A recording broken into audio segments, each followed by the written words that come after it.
Rejoice, everyone. We're back with another Sekhie Reacts to Fate. This time, we'll be looking at the entirety of the Shinsengumi. Well, because, you know, obviously we don't like to give ourselves easy jobs. No. Or easy things to do. Let's just follow up. What was the last one? Kama, Ganesha... Parvati, Ganesha, and Kama. Which was like... No, our last video was Gilgamesh and Enkidu, which was 3 hours long. Yeah, let's just follow up our longest video to date with the entire Shinsengumi, like just the round table light, if you will, as one of my commenters on stream called these kinds of videos. Well, see, because here's the thing. Brynhildr and Sigurd and Parvati, Ganesha, and Kama, I had like 3 pages of typed notes for. Today I have 8. 8 pages of typed and printed notes, which Knick-Knack watched me correct for spelling mistakes and errors. So hopefully there aren't any too egregious mistakes here, but you know, he did point out to me that I went a little more in on it than I would normally do on, you know. Just like properly cite your sources and release it as a book. No, not quite, but the Shinsengumi is a happy little coincidence wherein I've taken a history of Asia course, pre and post 1600, right, 1800, and as a result, I know a fair bit, especially about the more broad strokes of Asian history in India, China, and Japan, from approximately prehistory until modern day. And I have more than a passing interest in some of the histories of these periods. Like, certain things are really interesting. And then, to be honest, I was kind of excited because we got to do a bunch of Japanese servants over the last, like, year or so, because we did Ushi, and we did Tamamo, and I know there were some more. Benyenma was a while ago. Yeah, but we still did. But as a result, we've covered and Chinese, like, we've covered quite a few Asian servants recently. And so I've been having a lot of fun here.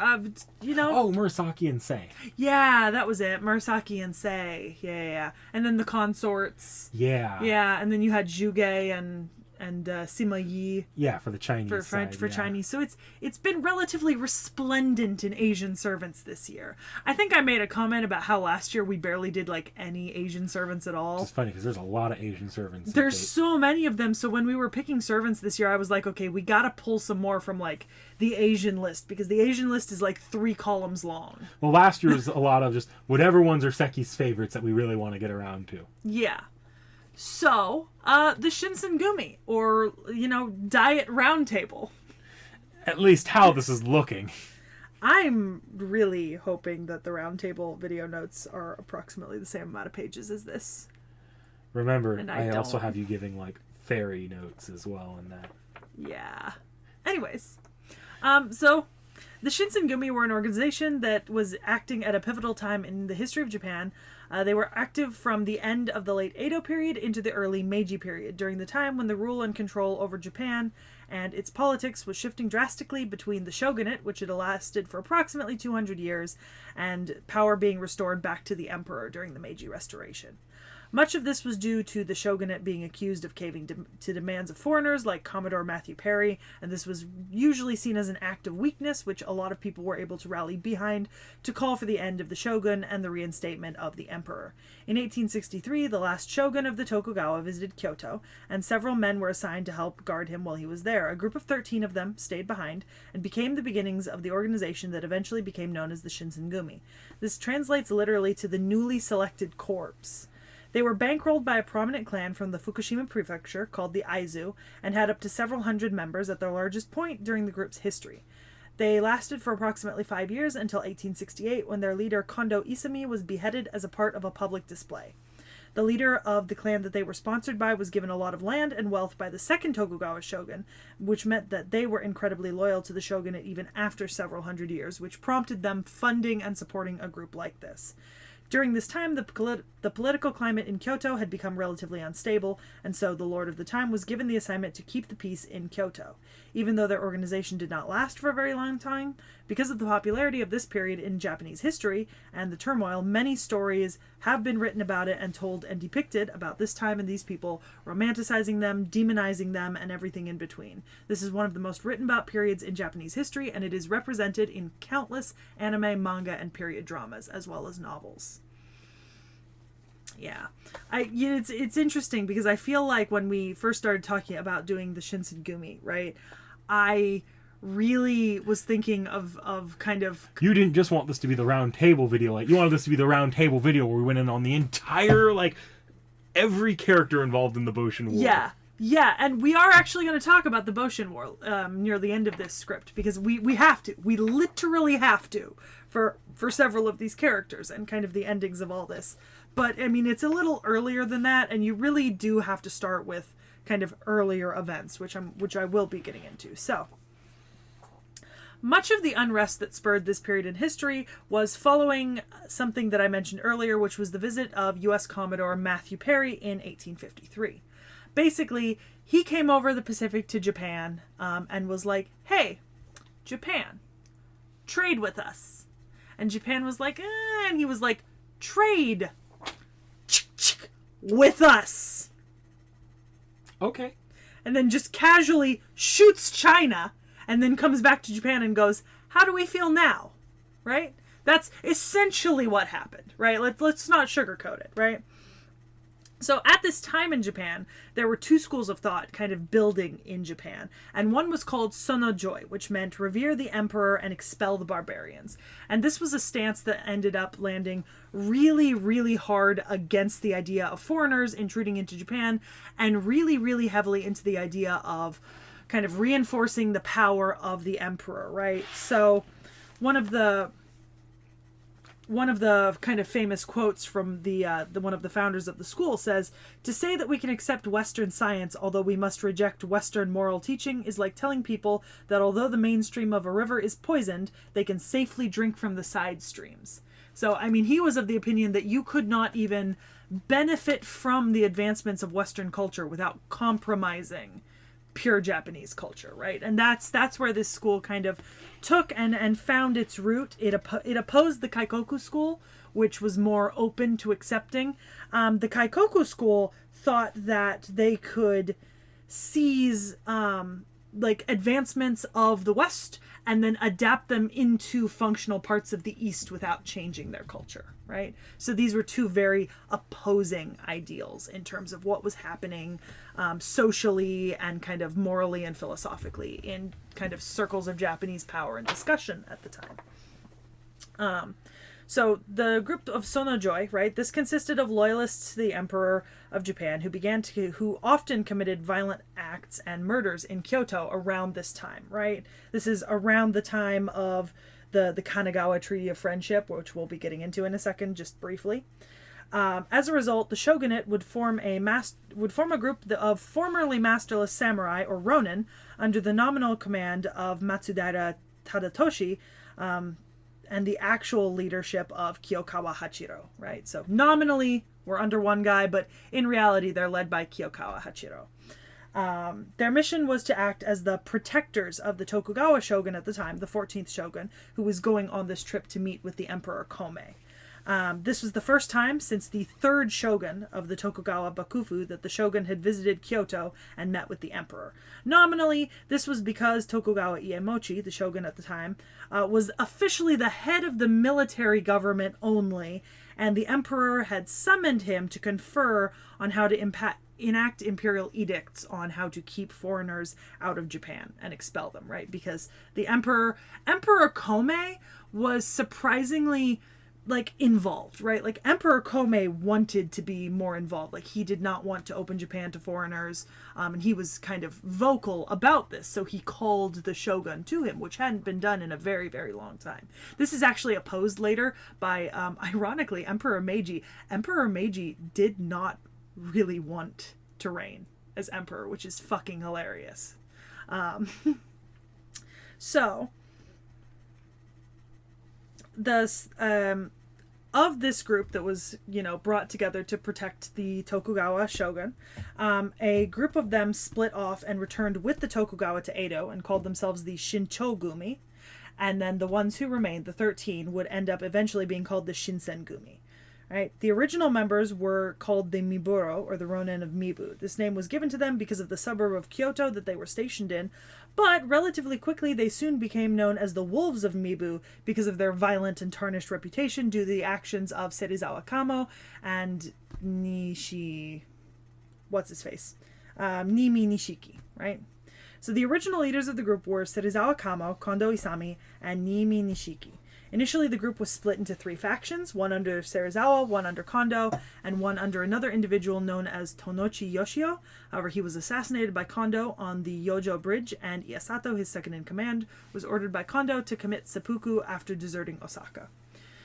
This closed the group down to 2 divisions, both based out of Kyoto. They submitted a request to the police to police Kyoto to the Aizu clan, which it was nominally their domain, and this was granted. So on September 30th, the Aizu and Satsuma clan used their influence in the imperial court to force out the Choshu clan, who were forced to leave the imperial city, and after this, Serizawa embarked on kind of a campaign of really erratic behavior throughout Kyoto, which led Matsudaira Katamori of the Aizu to give the order to assassinate him and his faction of followers inside the Shinsengumi. In 1863, Nimi Nishiki, another member of this faction, was forced by Yamanami Keisuke and Hijikata Toshizo to commit seppuku for breaking their regulations. A few days later, Shinsengumi members led by Hijikata went to the house of Yagi Genojo and assassinated Serizawa, the woman he was sleeping with named Ome, and Hirayama Goru, with Hirayama Jusuke being the only survivor who fled into the night. This left Kondo Isami as the singular leader of the group, and 3 months later, Noguchi Kenji, one of the final members of Serizawa's faction, was ordered to commit seppuku for unknown reasons. The group that was chosen to participate in this assassination squad is said to have been Hijikata, Okita Soji, Yamanami Keisuke, Inoue, and Harada. There are several theories about why they may have proceeded with this assassination and why they may not have, kind of what might have led them to this outside of his erratic behavior. But regardless of the different reasons, they did, and leadership was transferred to Kondo. Right? So this shifted political power in Kyoto from anti-Tokugawa to pro-Tokugawa forces, because not only did you have the expulsion of the Choshu, which operated an imperial sort of military force, but you had the consolidation of the Shinsengumi under a singular faction at this point. It was likely due to some of the actions that were taken during this period that they had a relatively bad reputation, but when they prevented the burning down of Kyoto during the Ikadaya affair of 1864, their name was renewed, right? People no longer looked at them as this terrible force, and they actually got a ton of recruits during this period. Because they remained loyal to the Tokugawa, they left Kyoto peacefully under the supervision of Nagai Naoyuki after the withdrawal of Tokugawa Yoshinobu. They would then take part in the Battle of Toba-Fushimi, which was the first battle of the Boshin War, right? From January 27th to the 31st of 1868. In this battle, Kondo Isami would suffer a gunshot wound and continue to fight. He went on to fight in the Battle of Koshu Katsunuma and was subsequently captured in Nagariyama to the east of Edo a few days later. After surrendering to the imperial government, he was declared guilty of participation in the assassination of Sakamoto Ryoma and beheaded 3 weeks later in Itebashi. And this was because he was not allowed to commit seppuku. Which, that's kind of a slap in the face. Because the entirety of the Shinsengumi were named Hatamotos, right? Which was basically they were elevated to be official samurai serving the Tokugawa, but the majority of them were not made up of people from the class of samurai, right? So it was kind of like a slap in the face to those of them who did not come from a samurai background to be told in the end that they could not even commit seppuku, right? Because that was an honorable thing to do for their cause. No, they had to be beheaded or killed. So it was really, really a slap in the face from the government. Let's see. A group of Shinsengumi under Saito Hajime would fight in defense of the Aizu domain, while many others went northward under Hijikata, and joined the forces with the Republic of Eizo, which was a very short-lasted political enterprise. About half a year, I'd say. Did not end well. During this period, they did recover some of their lost strength, bringing them back over to a little over 100 members, but with the death of Hijikata Toshizo on June 20th, 1869, this is usually seen as the end of the Shinsengumi, although a small group of survivors under Soma Kazue, who had been under Nagai Naoyuki, surrendered separately. Some core members actually did survive these multiple battles and the demise of their group and the surrender, and several would actually go on to become prominent figures in Japanese society moving forward into the Meiji Restoration. So the Shinsengumi were notable about their membership, as I mentioned before. They were the first group of the Tokugawa era to allow those from non-samurai classes to join them and attain rank of samurai, which really bucked against the strict hierarchical system of the Tokugawa because of, like, the Tokugawa, in the way that it's always described, right, when talking about history, is the way that the Tokugawa ruled was very similar to feudal lords in Europe in that there was very little class movement, right? Like, officially. It didn't really matter if you were a merchant who became wealthy, you still could not move up in the world in terms of your social class. That was true in Europe as well, and a lot of other places. It didn't really matter how rich you became, you'd still be looked down upon for being a merchant, right? Or a farmer, rather than, like, being born into a specific class. This doesn't mean that there were not born samurai in the group, though, because some of their leaders, like Yamanami, Okita, Nagakura, and Harada, were all born into samurai families. After the Ikedaya incident, Kondo Isami became the commander of the Shinsengumi, with Yamanami Keisuke serving as his second, Hijikata Toshizo being his second/third. His military advisor was Ito Kashitaro, and the troop captains then comprised of Okita Soji, Nagakura Shinpanchi, Saito Hajime, Matsubara Chuji, Takeda Kanerusai, Inoue Genzaburo, Tani Sanjiro, Todo Heisuke, Suzuki Mikisaburo, and Harada Sanosuke. So those were the 10 kind of division captains. The Shinsengumi had their own moral code that they followed. They had 5 articles of major regulations. This meant they could not deviate from the samurai code of Bushido. You were not allowed to leave the Shinsengumi. Members could not privately raise money. They could not take part in the litigation of others, and they could not engage in private fights. The consequences for breaking any of these 5 prohibitions was to commit seppuku, and there were 2 additional regulations that if the leader of a unit were to be mortally wounded in a fight, all of the members must fight and die on the spot. And even in a fight where the death toll is high, it is not allowed to retrieve the bodies of the dead except for the corpse of the leader of the unit. They were actually very visible on the battlefield due to the distinct uniforms that they wore. The standard uniform consisted of the haori and hakama over a kimono, with a white cord crossed over the chest and tied in the back. The haori was colored asagi iro, or a light blue, and was trimmed with white mountain stripes, which resulted in a flashy color compared to typical clothes of the warrior kind of class, which would typically be in dark browns and reds and greens and blues, much darker colors altogether. There is some historical scholarship that says they may have worn yellow and white, I found, but there's not a whole lot of collaboration about that. And then supposedly some claim that these uniforms were based off of, like, the 47 Ronin, right? Because of some connections in the backstory of one of the characters we'll get to later, but largely unconfirmed. They basically ran in with a stab me, I'm right here jersey on. Yeah, pretty much. Essentially during one of the most turbulent times in modern Japanese history, the Shinsengumi acted as a personal police force for the Tokugawa. They were the ones who enacted action against imperialist supporters, and their original members were masterless samurai living in Edo and teaching in Edo, and because they were given this kind of position and prestige, they were loyal to the Tokugawa. Interestingly enough, I did mention one of their original leaders, Kiyokawa Hachiro. He was actually recalled to Edo before the Shinsengumi formed for expressing pro-imperial sentiments. Which is interesting because I do believe that on the tomb of, like, the cenotaph for either Kondo Isami or Serizawa, one of them, it says, like, his cenotaph says that he, like, supported the imperial house, which doesn't super mesh with everything else. I mean, obviously everyone has kind of, you know, extenuating circumstances, but it was interesting. Notably, much of what happens with the Shinsengumi and the conflict between the Tokugawa and the imperial court are the events that would lead directly into the Boshin War that lasted from 1868 to 1869. The Shinsengumi would engage in combat at Toba-Fushimi from January 27th to the 31st of 1868. They participated in the Battle of Koshu-Katsunuma in March of 1868. They also participated in the Battle of Utsunomiya in May, Aizu Sendai in October, and the final battle of Hakodate in December to June of 1868 to 1869. The Boshin War would be the final conflict fought between the Chosat alliance and the Tokugawa forces that still remained loyal, which would end in the Meiji Restoration with Emperor Mutsuhito officially becoming Emperor Meiji and the power in Japan once again. This conflict had been building for over a decade, with its roots in the reign of Emperor Kome and the idea of Sono-joi. Largely, much of this kind of thought process was led by mistakes made by shoguns at the time, involving people like Commodore Matthew Perry's visit, right, as a catalyst.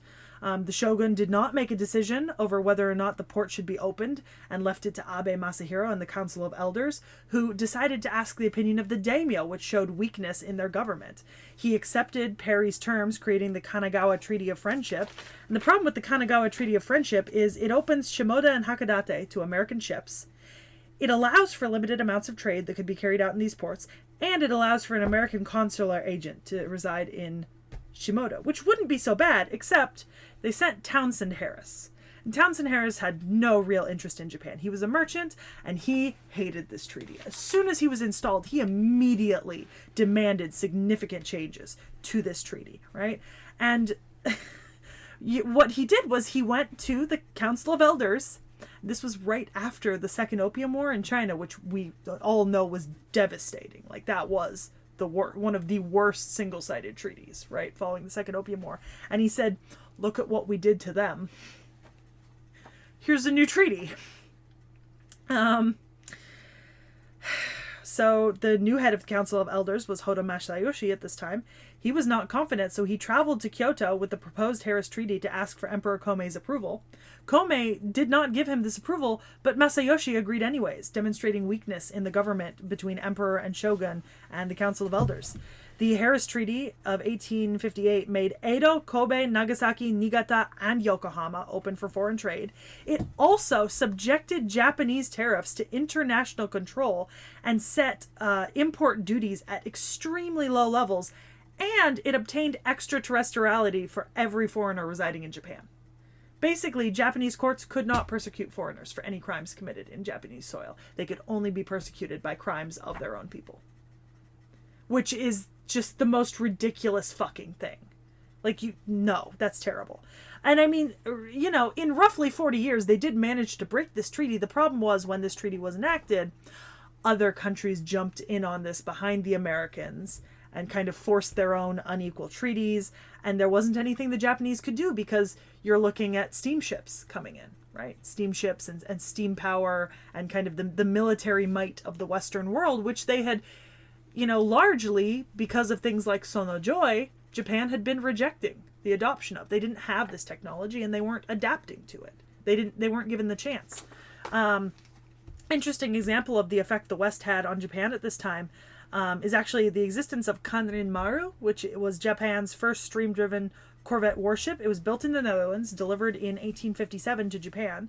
It became the second Japanese embassy ship to cross the Pacific and was accompanied to the United States by the Navy ship called the Powhatan, arriving in San Francisco on March 17th of 1860, which made it the first Imperial Japanese steamship to arrive in the San Francisco Bay. There's a memorial to this today, and we've actually been. Knick-Knack and I, we've seen this memorial. Mm-hmm. It's pretty cool. I mean, it's not much to it. It's just a little like stone, like standing stone with some words on it, but it's pretty cool.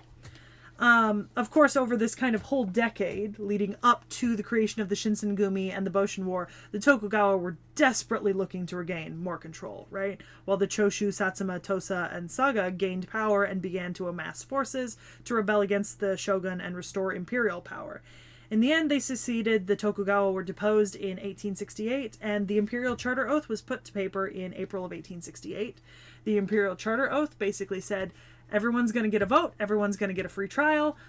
Everyone gets to discuss matters of public concern. And everyone has the right to pursue any career that they want to pursue. This changed the political landscape of Japan forever. Over the next decade, some turmoil would kind of grow in the Meiji.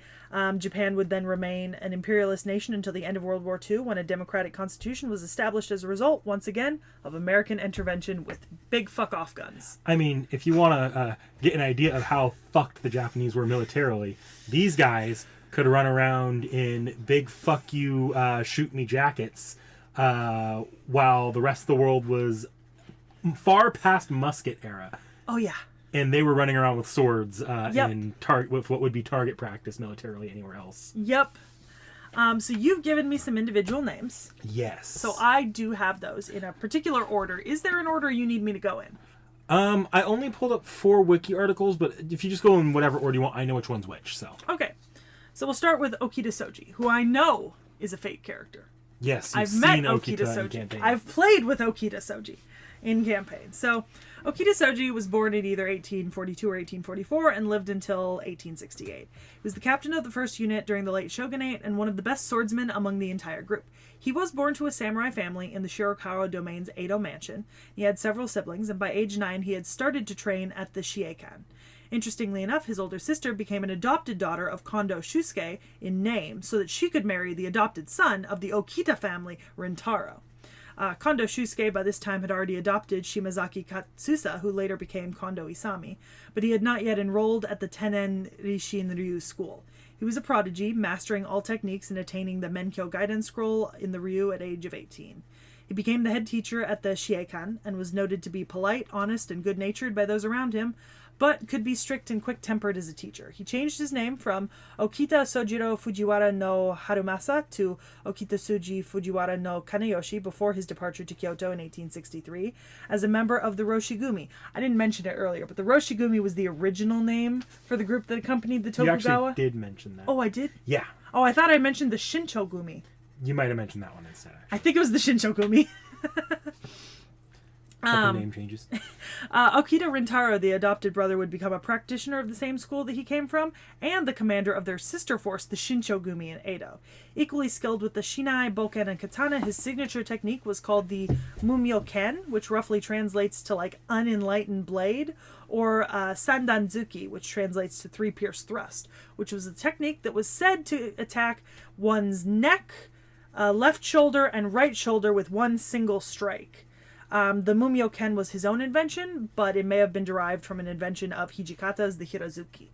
According to popular belief and the public, his tuberculosis was discovered when he fainted during the Ikedaya affair, likely due to a famous depiction chronicling the Shinsengumi portraying it in this way, with its perpetuation in period dramas, but historical sources say he likely contracted the disease after that. During this time, tuberculosis was a disease that wouldn't leave people alive for more than a year very often, and he didn't actually die until 4 years after the Ikedaya affair, so it'd be pretty interesting that he managed to survive 4 years if he got it then.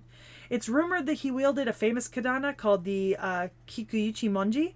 However, he definitely did own a set of Kaga Kiyomitsu, a katana and wakizashi, and his so-called Kikuichi Monji was likely just a Yamashiro Kunikyo instead. And in 1865, he became a captain of the Shinsengumi. Later that year would be appointed as the 5th master of the Tenen Rishin-ryu school. And then after the Battle of Toba Fushimi, he would go to the Matsumoto Ryojin Hospital in Edo, and then he would be moved to a guest house with Okita Rintaro, Mitsu, and their children.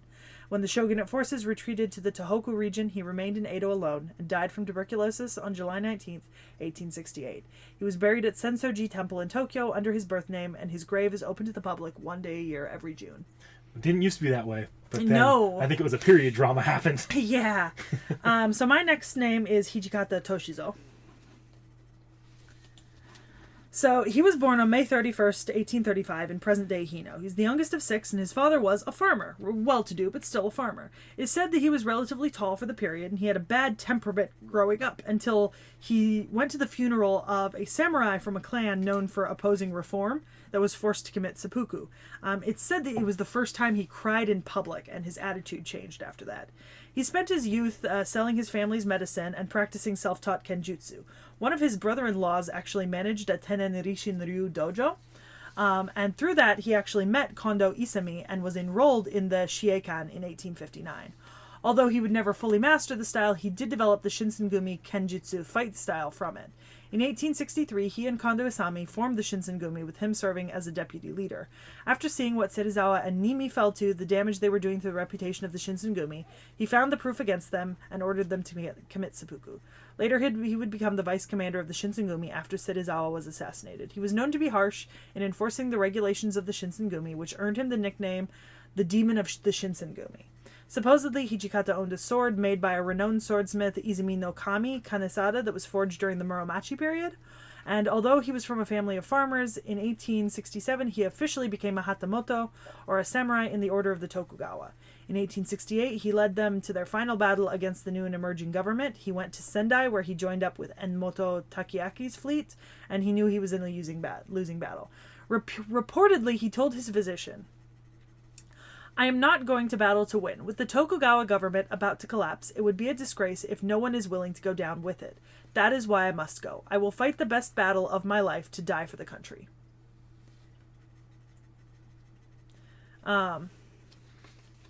In October, Hijikata and Otori Keisuke led shogunate forces to occupy the fortress of Goryokaku in the Battle of Hakodate and continue to eliminate local resistances. He was made vice minister of the army of the Ezo Republic in December. That lasted so long and so successfully. And in the final conflict of the revolution, was killed in combat on horseback by a bullet that shattered his lower back. A week after his death, the fortress was taken and the military of the Ezo Republic surrendered to the Meiji government. It is unknown where he was buried, but a cenote stands near Itabashi Station in Tokyo, next to the one for Kondo Isami. The death poem entrusted to Ichimura Tetsunosuke shortly before his death reads, "Though my body may decay on the island of Izo, my spirit guards my lord in the east." Hi, Ma!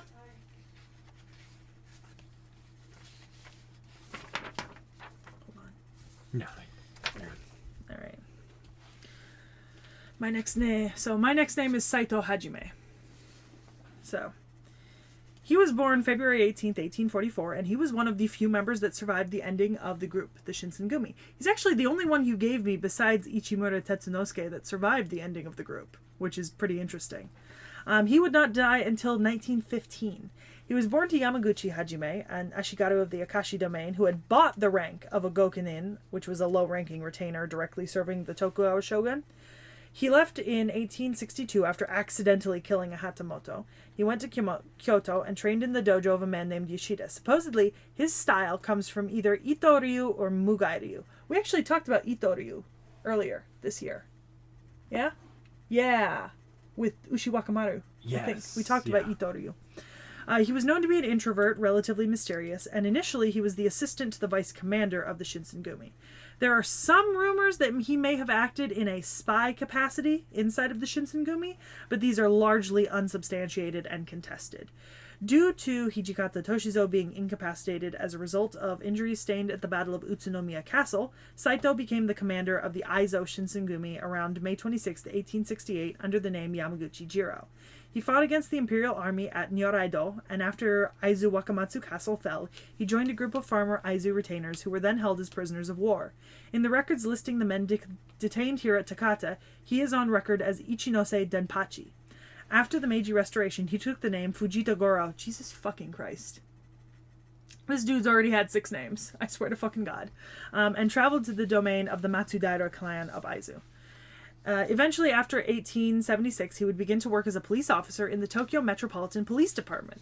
He married in 1874, and they had several children. He fought on the side of the Meiji during the Satsuma Rebellion, and during the Meiji period, he was, I believe, the only one of the former Shinsengumi to be authorized by the government to carry a katana.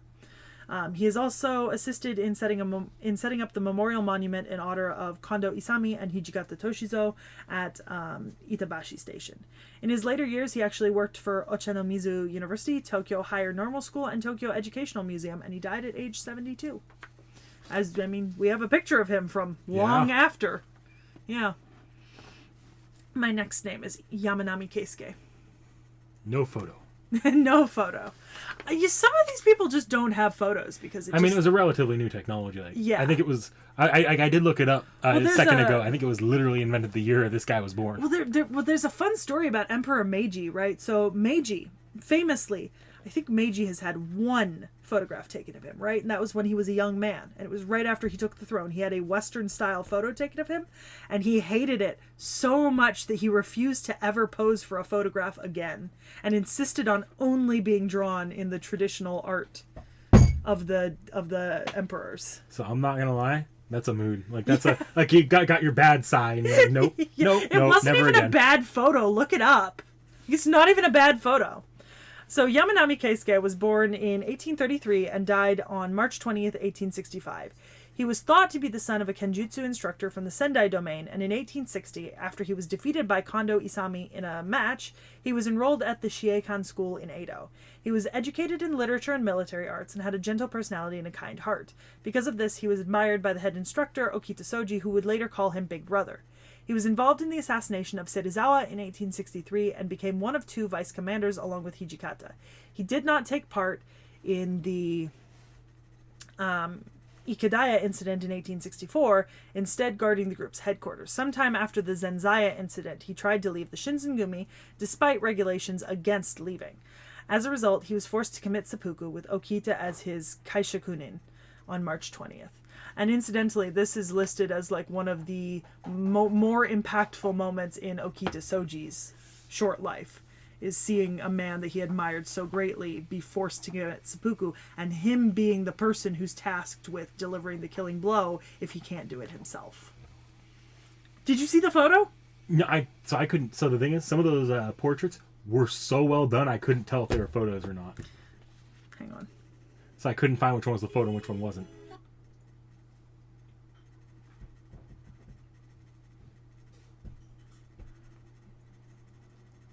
Like, I gotta say, there's a very bittersweet ending element to Yamanami Keisuke here, because it wasn't that Okita was commanded to be the one to stand over him. That was at his request. Pretty sure it's this one. That's not the one I was seeing. So the other ones look like oh, that looks like that could be a photo. This I could look closely and catch it. That but one's it's a like, drawing. Those are some pretty high quality. I can see why the guy was like these probably billion-dollar portraits. Yeah, I'm pretty sure this is the photo. I can see why he preferred the portraits. Yeah. Okay. So my next name is Ichimura Tetsunosuke, which I know you don't have a Wikipedia tab open for, but we're going to cover anyways. So Tetsunosuke was a member of the Shinsengumi, but he was the page of Hijikata Toshizo. Many accounts list him to be a fictional character, but he was a real member of the Shinsengumi. He was born in 1854, and in 1867 joined along with his older brother. He was 14 at the time and became the attendant of Toshizo. In 1868, when his older brother left the remaining Shinsengumi after the Battle of Koshu Katsunuma, he decided to stay with the group, and he would go on to fight in Aizu Sendai and for the Republic of Ezo. Supposedly during the final battle of the Boshin War, the Battle of Hakodate, he was summoned by Hijikata to a private room with him and entrusted with his death poem, a katana, a letter, a photograph, and several strands of hair. He arrived in Hino 3 months later, reporting the news of his death, and stayed there for 2 or 3 years. He would later return to Ogaki and reunite with his brother, and there's very little known about his life beyond this, but it's believed that he died of either illness in 1873, or that he joined Saigo Takamori's army and died during the Satsuma Rebellion in 1877. But we do not actually know which of those stories is true. My last 2 names are Kondo Isami and Serizawa Kamo, as they should be. The 2 leaders. Yeah, we're going to start with Kondo Isami. He was born November 9th, 1834. He lived until May 17th, 1868. He was one of the commanders, and he was first known as Katsugoro, born to Miyagawa Hisajiro, a farmer residing in Kami Ishihara village in Musashi province. See, this is why it was such an insult for him to be not allowed to commit seppuku, because they're like, you were born a farmer. You're not allowed the honors of a samurai. That is a big slap in the fucking face.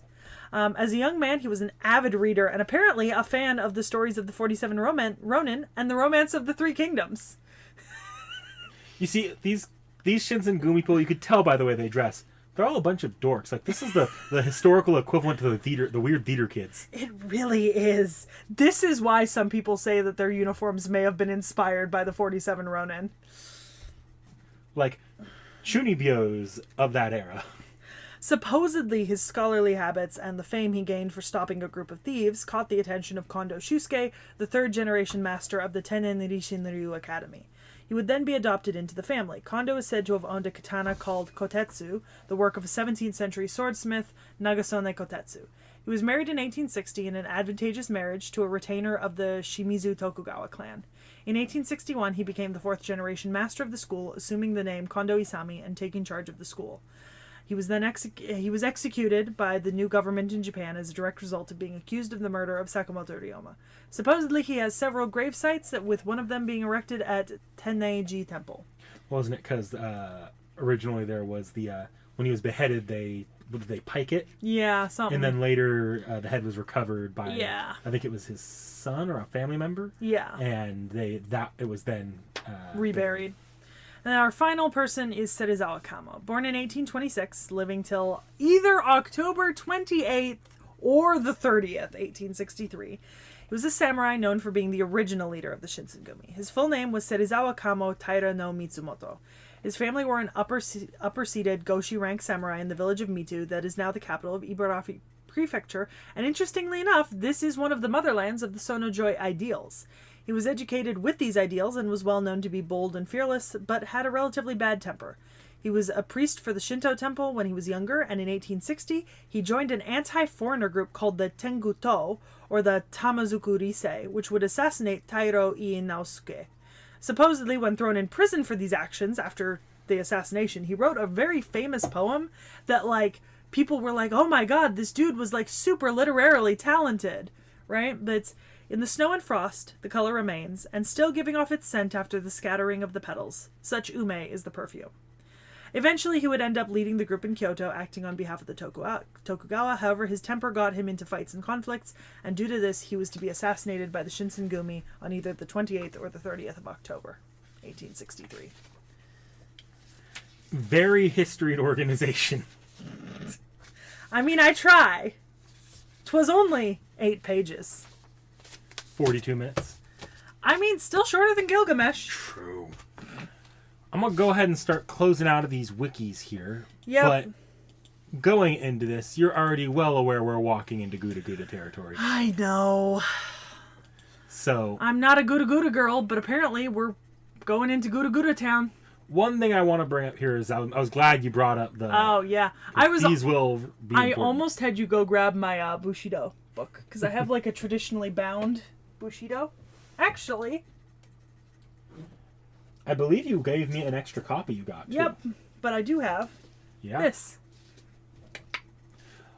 One thing I would like to throw up real quickly, just because we technically have him here, but he's literally nothing on him. Oh, how did this We just have a silhouette. That's just about it. Yeah. I mentioned him a few times. Yeah. I mentioned what I needed to. We might be coming back to that one in, one day, possibly over the rainbow. Yeah. Somewhere over the rainbow. But otherwise, I don't really have any major changes in story to the Shinsengumi. It remains... Fate doesn't make any, fucky-wucky changes here. Mm-hmm. Okay. But the first one you've met in campaign, at this point, you've seen art of her here and there, I believe. Yes. She is one of my characters, too. We've got Okita Soji. The blonde one. Yeah. Let me see if I can find her, because she's technically speaking... Originally, since she's Koha Ace, we should have... Oh. This is her original design. Oh, that's actually really cute. I like that. So I knew she was gender bent. Yes. And I know that she's a saber. Yes. So obviously, because I have her and I've played with her. Originally in Koha Ace, she went by Sakura Saber and was involved in an alternate Grill War that takes place in an alternate timeline following the events of the Third Fuki Grill War. Effectively, it's one of 3 different depictions of the possible outcome of that Fourth Holy Grill War, like Fate Zone, Fate Apocrypha. Okay. This story was mostly a gag story at the time, and shouldn't be taken seriously. But she would go on to be one of the Gudaguda mascots, despite starting as kind of a side character that became a main cast member over time. She's most recently the main heroine of Fate-type Redline, which acts as a trimmed-down, much darker, and more serious retelling of the original Koha Ace storyline, except it's got time travel elements, and it's a pseudo-sequel, but not really. Yeah. I love Fate, you know? Fucking Fate. So fucking fate, man. sorry. This is not period accurate. You No. immediately catch on to. This is supposed to be more modern. This is what she wore during the Grill War. But, yeah. So that's why she looks like that. Yeah. Although I will say, if you look at drawings of clothing doesn't change much between like the 1600s and the 1800s. Oh yeah, this is just World War II. So what, a century or so? Just a little bit over a century later. Yeah. Yeah. Yeah. Like clothing does not change too much around this period. So this is relatively accurate to what like a woman would have, not a woman, but like a man in this outfit would have worn. But obviously, as a Shinsengumi, she's missing something important. Yeah, the howdy. Not quite the Howdy still, but this is what she okay. would wear if she wants to walk around in her normal warrior wear, but without the Howdy, so she's not giving away her identity as a Shinsengumi member. Uh-huh. Because the white cord doesn't do that already, which was notable for the Shinsengumi, specifically. I mean, it's not quite as telling as that. Yeah. Look, it's the big fuck you, shoot me jacket. Yeah, the light blue with the mountain striping. Yep. And then we have the... Oh yeah, and she also has an alternate outfit, just throws her hair back. I like this version. I like this version her the best. I like this version the best, definitely. I mean, I do like the pink. I'm a fan of that. Obviously, that's where they got the name Sakura Saber from, because she's got the little sakura blossoms on her waistband. But I do like the full Hakama version. Like the full outfit here. Yeah, well, because... It's like progressively, not her outfit. Her outfit missing a lot. Her outfit still missing a little bit. But I'm gonna be honest, the first and the last, right? The pink and the blue with the full comma. The only real difference there is the presence of the howdy and the color. Yeah. It's the same outfit. I can kind of appreciate that they were just like, this works. We'll just recolor it. Then of course. Adorable. Yes. This feels like one of those PSAs, do not run with sharp knives. A little bit, yeah. A little bit. Alright, so moving back here. Her main wish here for the Holy Grail War is that she can actually fight to the end, because you'll notice she kind of didn't do much in the Boshin War itself. No, because she died. Yeah, she doesn't like that. And would like to just either, if she wins the war against the Grail, go back in time and actually fight in the war and die. Or just, die in the Grail War, go Valhalla style. Okay. That is what she wants from the war. Move down here a bit. See if you catch anything. We have some art here. Yeah. Oh, look. Oh, wow. Interesting. Oh. So sad. So sad. See, I believe... Okay, so that's going to get into some later. Yeah. So a lot of CEs we'll see. Hey, Here we go. Relationships. Okay. Hold on a sec. I gotta cut that out. Jesus. Alright.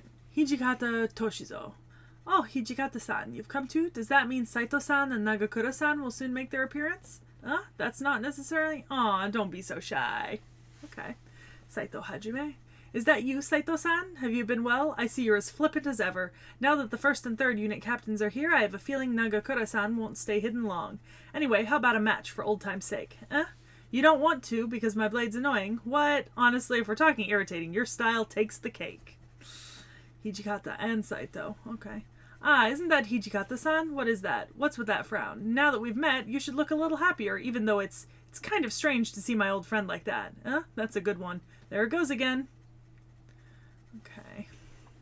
Okita Soji Alter. Oh, I didn't know we had an altar. Yes, we're going to get to that one later. You? What? You call yourself Alter me? Don't threaten me like that. You're saying that you're going to be the true Okita from now on? What? Don't get so full of yourself. Me? As a saber, I am your elder, so Alter me needs to show some respect. You're an alter ego? And you're not sick anymore? The heck? That's not fair. I had no idea how things would turn out once Alter appeared, but the original Okita-san is the tried and true one. There's no time to be bothered with Alter. And by the way, what do you think of this swimsuit? I'm sure you can appreciate its greatness, since you're my Alter and all. Huh? You want to wear it too? Listen, it took a lot of work over a long time to get to wear one of these babies. So, explanation there. For the longest time, Okita, was deprived of a swimsuit alt, and it was a running joke that she could never get one, partially because Nobunaga kept spending her funds. Aww. Oda Nobunaga. Okay, let's see. With her, I feel a destinied connection, albeit one that involved a bit of an unpleasant run-in at the capital. However, in terms of affinity, I'm the one who has the advantage. Victory for swimsuit Okita-san. Take a look, Nobu. Look at my swimsuit. Do you see that this is a special jet swimsuit? Fitting for the wonderful and invincible Okita-san. That super lame t-shirt that Nobu wears has nothing on mine. Putting a jet on is totally last decade, you say? No, no, no. Combining the jet and Tennen Rishin-ryu is obviously a new and hip style. So, Okita in Fate is considered to be a counter to Nobunaga, except for an FGO where they actively give Nobunaga class advantage against her, so she gets her ass kicked. Demon King Nobunaga. I don't know about her. She's too cool even for Nobu, and the fact that she has a really nice body ticks me off too. And I also can't get used to that manly Nobu that pops out at times either. Though they're all obviously still Nobus among Nobus, that's for sure. No. Boo! Oh boy. Cha-cha. So you're Nobu's niece. I do see some resemblance. Are you asking if I'm the rumored feeble and worthless saber? Who would say such a thing? Nobu said that? Well then, I'm going to go and slice her up. That's who else we did. Cha-cha and Himiko. Yes. In terms of Asian servants. Okada Izo. Yes, I do recognize the name. He was a man feared in Kyoto during the Bakumatsu as Manslayer Izu. He and the Shinsengumi seemed fated to cross paths at the least. I never had the opportunity to duel him. Maybe now's a good chance to set things straight here. Daoka, what's with that face, huh? Don't go walking around looking like a fool, you say? What the... I would understand if I still had my jetpack, but I can't believe you would say such a thing commenting on this all-too-wonderful swimsuit. But I noticed that you've been acting all hot-headed, calling yourself a genius swordsman, but that Bakumatsu's strongest and genius pretty girl swordsman is me, Okita-san. The pretty girl title definitely sets me apart from your 4 infamous manslayers. So, fun fact, I think one of the opening villains of Rurouni Kenshin is the infamous manslayer from the beginning of the Bakumatsu period. Yeah. Yeah.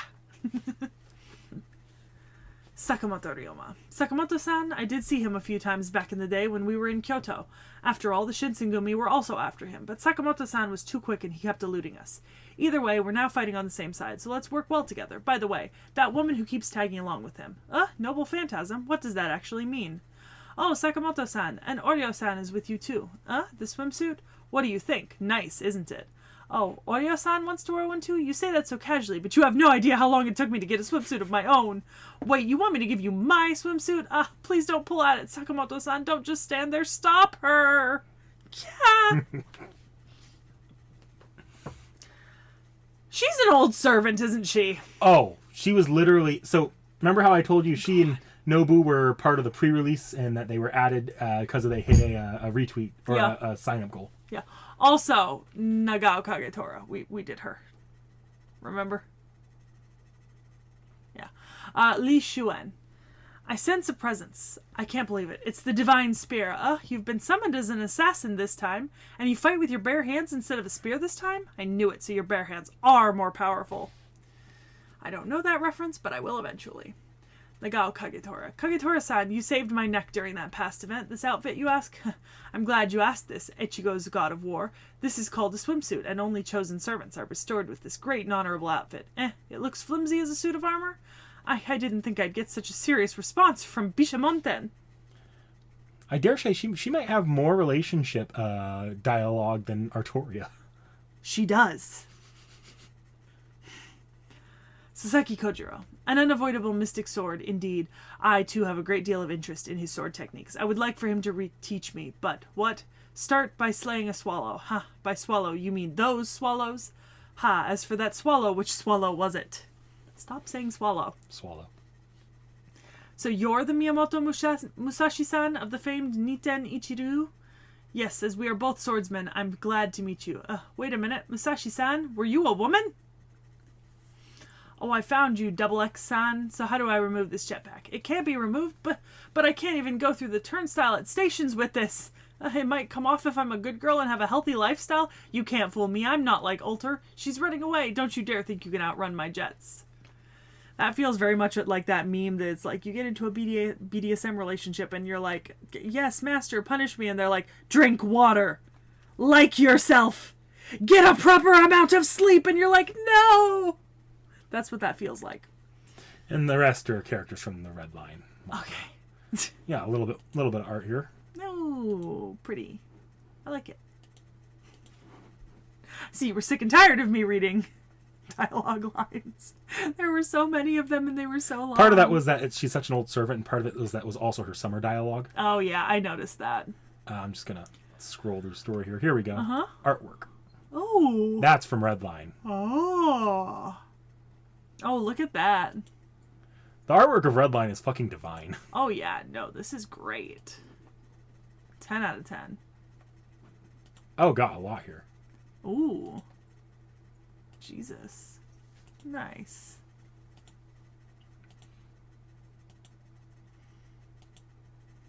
I don't know which one we're on. I'm just going to go until we stop seeing Red Line, and then it'll probably get us to the end of this page.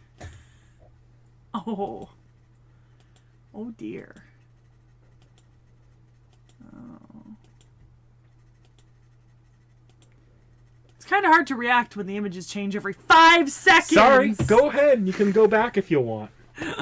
There were 10 of those, plus whatever else there is here, so... I know, but I'm trying to take in the art, and I can't fucking see it. See, there's where it stops.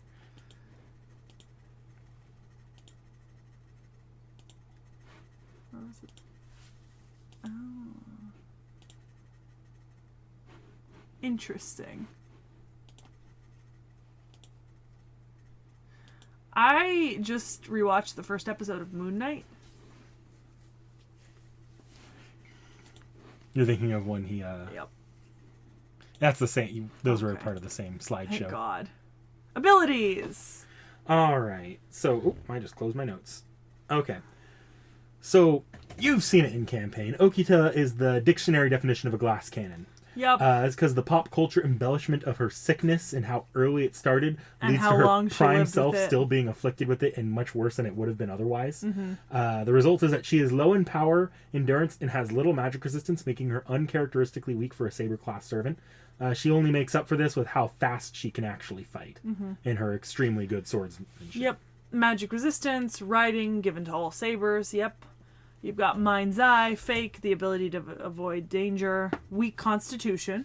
Yeah. Not really a helpful skill. No. Reduced Earth, instantly reduce the distance between herself and an opponent. Then you have her Noble Phantasms. Yeah. She has technically 3? Yes. So the first one is the Code of Oaths. That's the Howard. Basically, she puts it on and she boosts a shit ton of her shit. Yeah. Yeah. Her stats and weapons become Yeah. stronger. Then you have the Lightless 3-stage thrust, which is that unenlightened Mumakyoken. Yes. Yeah. This one in Fate acts similar to Sekhie Kojiro, where it's basically 3 attacks at once, and it's almost impossible to avoid.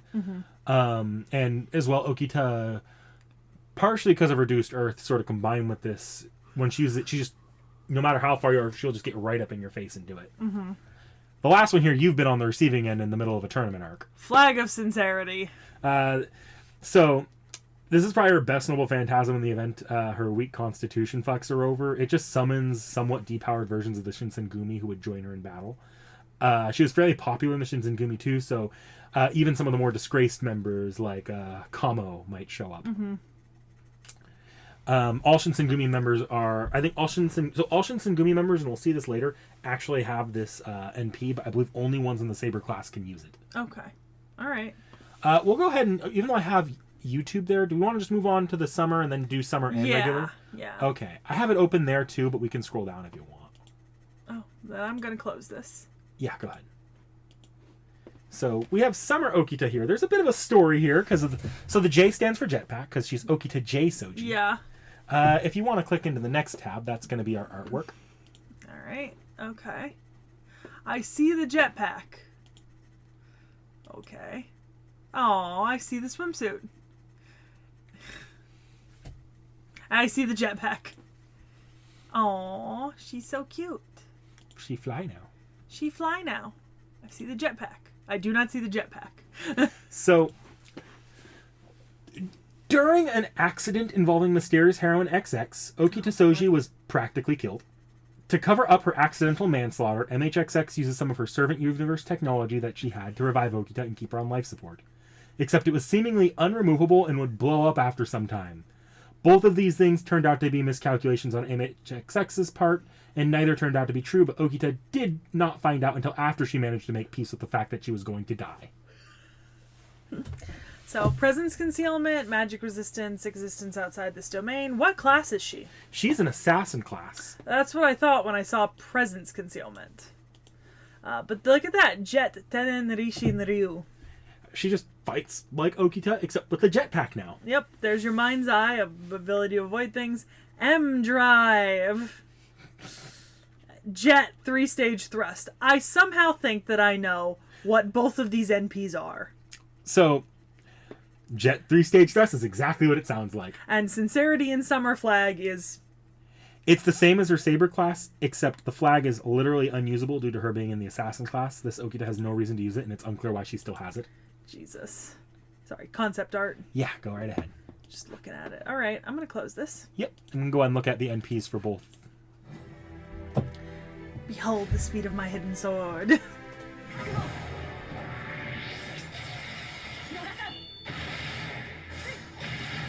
Yeah, beat the big fuck off. The fuck off samurai thing? Yep. It kind of looks like a monkey. You know? Yeah, I see what you mean.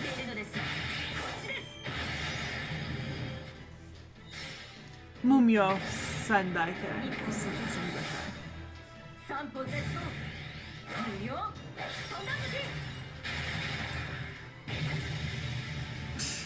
Blood. Blood from everywhere. And then, of course, we have an arcade. Yay! I'm so sad we're not going to get any new arcades for now. Yeah, and then they're going to drop like a bunch. But then they're going to drop new games, it looks like. Yeah. So, hang on. Yeah, bitch wants that 1080p. I didn't realize you dropped it. No, you did. Oh, I must have dropped it while trying to do the Yeah. something. I know what happened. Yeah.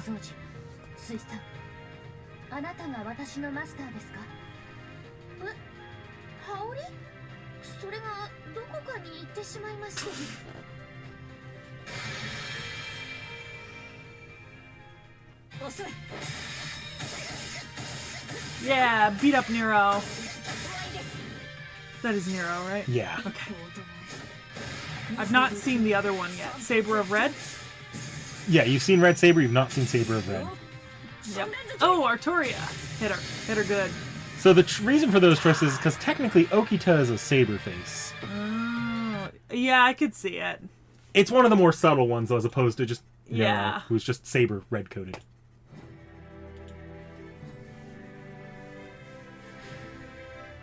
Oh.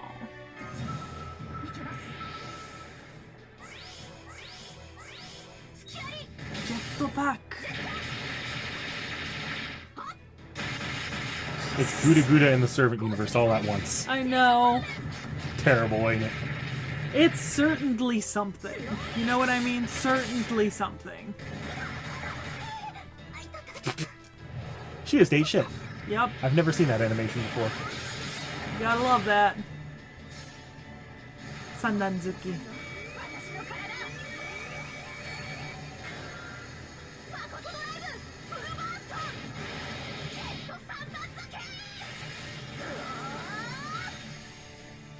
Team Rocket's blasting off again. Surrender now or prepare to fight. So, next, what we have is Hijikata Toshizo. Yep. What? Nothing. I'll look at the art over here. Oh, you got a pretty face. A very pretty face. Hijikata here is a berserker. Why does he just have A big giant fuck off musket. Yeah. Also, I'm gonna say this right now, and so one of the places I looked at when I was doing some of my research was TV tropes, because I was interested in the adaptions, right, for all over the place. And what I will say that I am reminded of by this art is that TV tropes compared the Shinsengumi to the Texas Rangers Yeah. and the Wild West. And look at this. Does that not kind of look like a poncho? There you've got your side holsters and there's the rifle, and you've got your cowboy boots. He does have a bit of a cowboy look to him. He does have a bit of a fucking cowboy look. It's even worse now. I mean, don't get me wrong. I love it. Like, I actually prefer this. I think, like, these two, these are good. This is creative. I understand that this is maybe a little more accurate. I say a little because... As he has the giant, open, flowing, However, this could genuinely just be a Bleach character, let's be honest. Yeah. It really could be. Oh, see? Now we're back to Wild West. Texas Ranger. Yeah. He looks like he comes from the Wild West, let's be honest here. Yeah. Yeah. So, yeah. I'm gonna be honest, maybe one of the first times where the, like, slightly more culturally accurate is not my favorite. Your favorite is just fucking cowboy? Yeah. Like, man, like, they just made cowboy. I gotta admire that. So, Hijikata being a berserker is not something you would know just by talking with him. He's still fairly well of mind and shows great tactical ability. Yeah. Where he gets his berserker designation is just the power he displays on the battlefield. He believes that the Shinsengumi survives so long as he continues to be capable of fighting, even if he is the last one left. A samurai who threw away his pale blue Haori, put on Western clothing, picked up a gun, and continued the fight against the changing era in order to follow through with his own truth. Can I say, you know what I will say that was actually pretty thematically appropriate? So, today I saw the meme on Tumblr that repeated again that was like, the reign of the Aztecs ended in like 15 to 16 something, and then so you could have like a Japanese samurai, like an Aztec warrior, and like whatever the other one was, like all at the same time. That's what that feels like a little bit, you know? Yeah.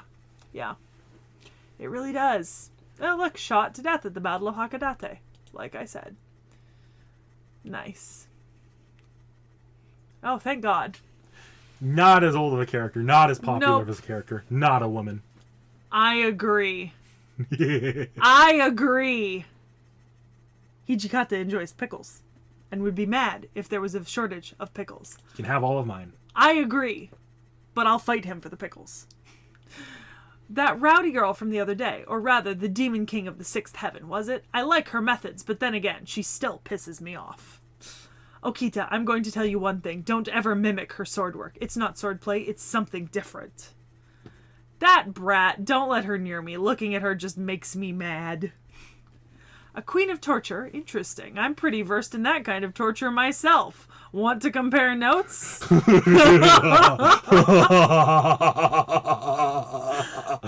ship it. I ship it. He just looked at Carmilla and was like, yeah. He looked at Carmilla and just said, Mommy? Yeah. Much like I did. I see we both have similar taste. I see you're quite the beauty. So that's Musashi of the Niten Ichiryu. You've got to be kidding me. Well, for you, let me reconsider. Niten Ichiryu, that's fine. Jesus. Jesus. So he's one of those servants where the closer he is to being defeated, the more overpowered he gets. Mm-hmm. He has the Shinsengumi code as a skill too, and to my understanding, as a berserker, he can use that to enhance his abilities at the cost of losing more and more of himself. Mm-hmm. So I see a madness enhancement. That makes sense. He's the Shinsengumi itself. As long as he is here, the Shinsengumi shall never die. Right. Demon of the battlefield. Okay. Disengage. Fierce journey. Laws of the Shinsengumi. There they are. The 5. Tactics. Noble Phantasm is Shinsengumi. Yeah. Wait, I mentioned something about him earlier. This is a reference to the fact that he was called the Demon of the Shinsengumi. Yep. Okay. Yeah, that makes sense. So, technically speaking, he should have the flag of sincerity in the Code of Oaths, but the implication here is that he kind of just didn't bring them. Okay. That makes sense. As far as the NP Shinsengumi, Hijikata returns himself mentally to a mental war where he alone must face down the world against him as the Shinsengumi. While he is doing this, he is ignoring harm he has taken and fighting at his maximum possible ability as he makes his stand. Those around him are actually able to see gunfire and war around him as well, though it is harmless. Hijikata, meanwhile, is not. Huh, my kind of man. Alright. I presume. Yep. The demon vice commander who forever bear the sigil.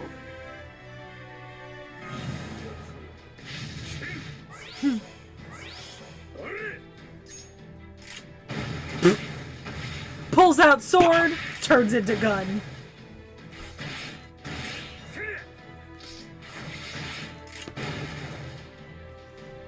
Sword, gun. Kick. Just absolute kick. Punch. Hit. I can feel you appreciating the brutality of this guy. Oh, very much. Oh, I can see the shots being fired behind him and the sounds of war.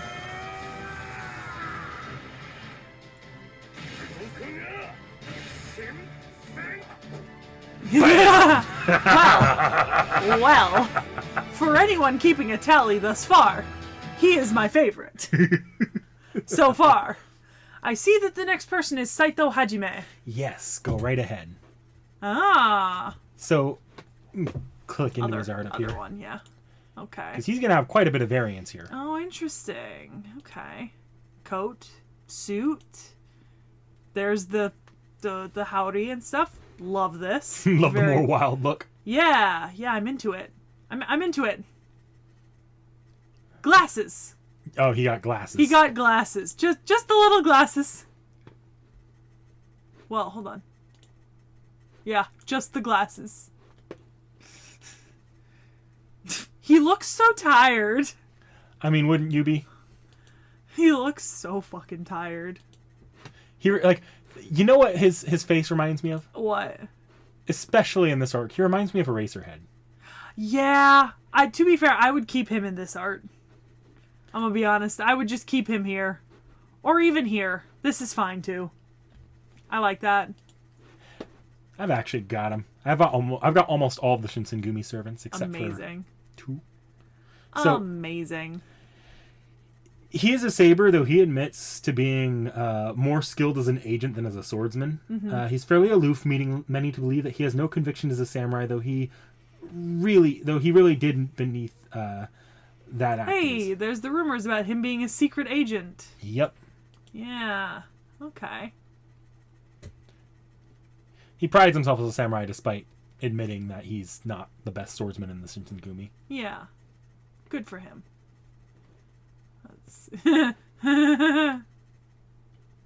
Love that. Sometimes the descriptions here are just great. You know, I agree. Noodles and croquettes. Yep. Alright. Relationships. Yep. Okita Soji. Well, isn't that Okita-chan? Have you been well? Kidding. It's not like that. It was Miyagris-chan. Well, in any case, it's a relief you're an ally. You're the only one I don't want to have to go against. Never again. Are you Okita-chan? No. What's with those looks? What's that katana? What are those breasts? Huh, Okita-chan is an Alter and Majin-san? Whoa, I don't get what you're saying at all. Whatever. By the way, what about having a drink tonight? While eating soba, of course. Vice Commander, you still... No, that's right. That's fine. You can stick to your sincerity. I'll walk my sincerity. Alright, Okada Izu. The Manslayer Izu, huh.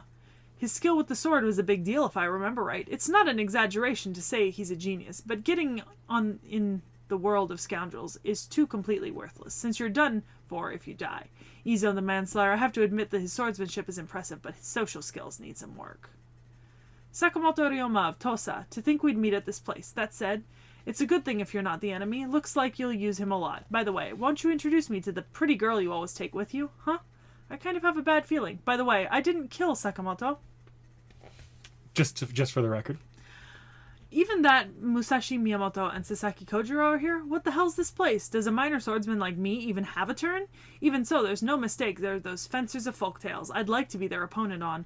Well, that was out of character. I'd better leave it. So that war god of Echigo was a woman.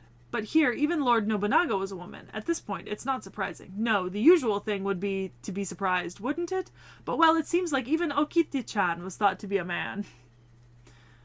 Let's see, there's no actual lines for these, except for I really wonder about that Okita. So I'll leave those. Yep. So he's saying here that he's not the best swordsman. Mm-hmm. He's actually a pretty exceptional swordsman. Yeah. His specialization appears to be in analyzing it. So he's not like got some crazy masterful technique like some of the like Okita or even Hijikata to some extent. Yeah. His specialization is just sort of analyzing it, the Deku approach of really knowing what someone's weakness is and going at it. Okay. Tell me if this sounds familiar. I guess you can read through the skills if you want. Yeah. So magic resistance, independent action. There's Invincible Sword. It describes his swordsmanship, praised as able to compete for first or second strongest in the Shinsengumi, said to be either Mugai Ryu or Ito Ryu. Yeah. Freely drawn sword. Okay. Sword can be drawn in any direction. Dominant hand. Oh no, I'm just drawing the sword however when I gotta. Like I say, if you have time to think, you have time to slice. Oh boy, do I feel that. Very Sekhie reaction. Very Sekhie. Mind's Eye True. Okay. Yeah. Really good. All right. So yeah. No tell me if this sounds familiar. Code of Oaths. Yep. Flag of Sincerity. Same exact thing. Yep. So, but his unique one is, Yeah. So Saito Hajime is capable of making cuts that are so precise and subtle in combat that his enemy would assume they were never hit, when in reality, they've already been dealt fatal blows. They would only know about it when it was too late. Oh, impressive. Yep. We can go ahead and move on to the NP here. I was just looking.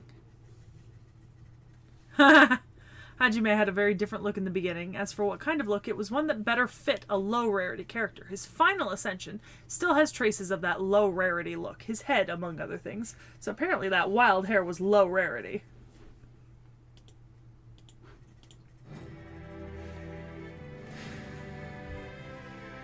He's so tired looking.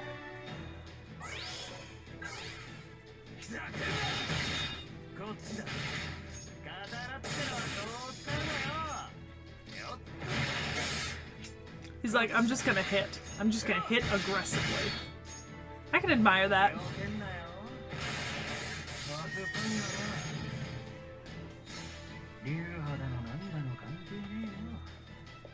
Oh, that's cool.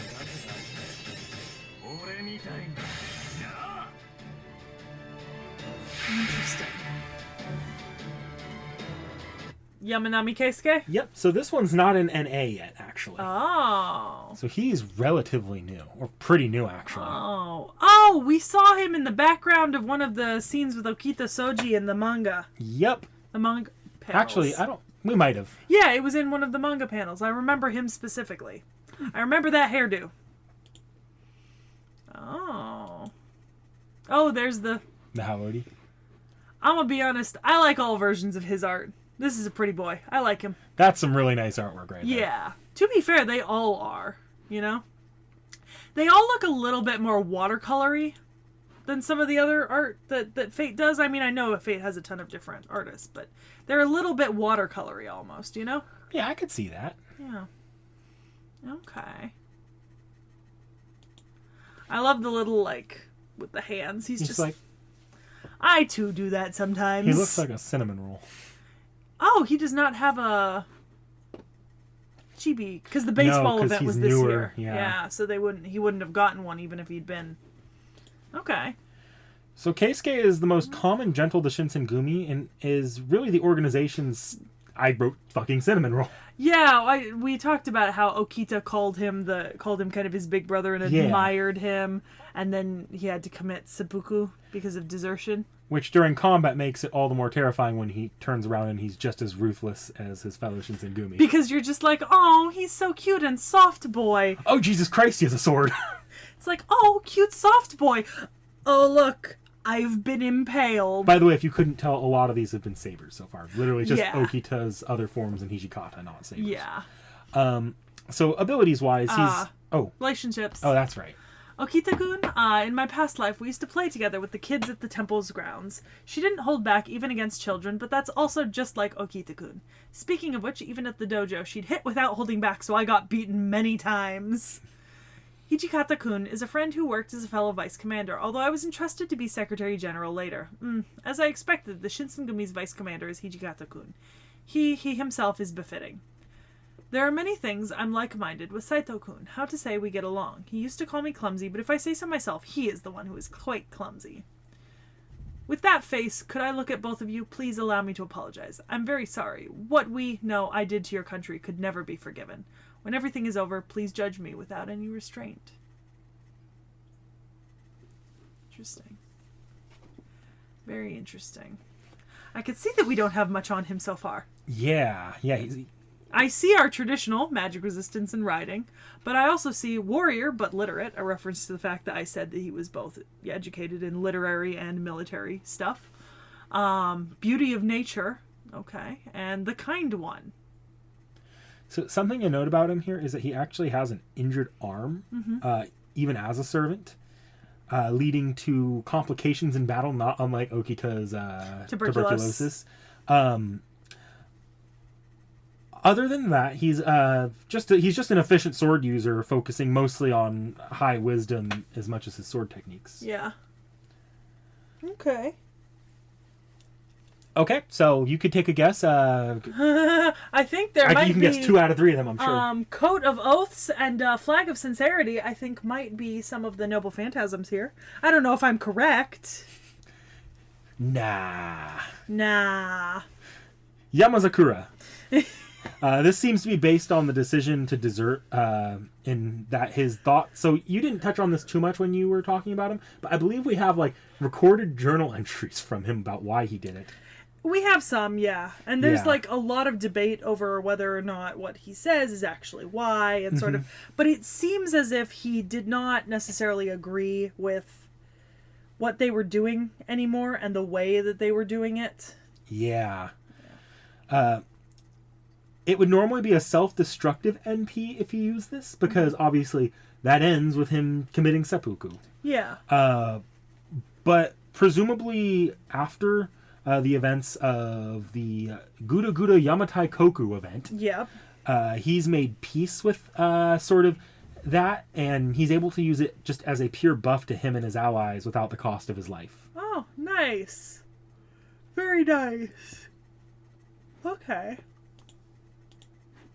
Oh, we needed that. Oh, no, still, I thought you closed it for a minute. I did close the other one. You good? Yep. Probably not, but I'm good. Okay. Oh.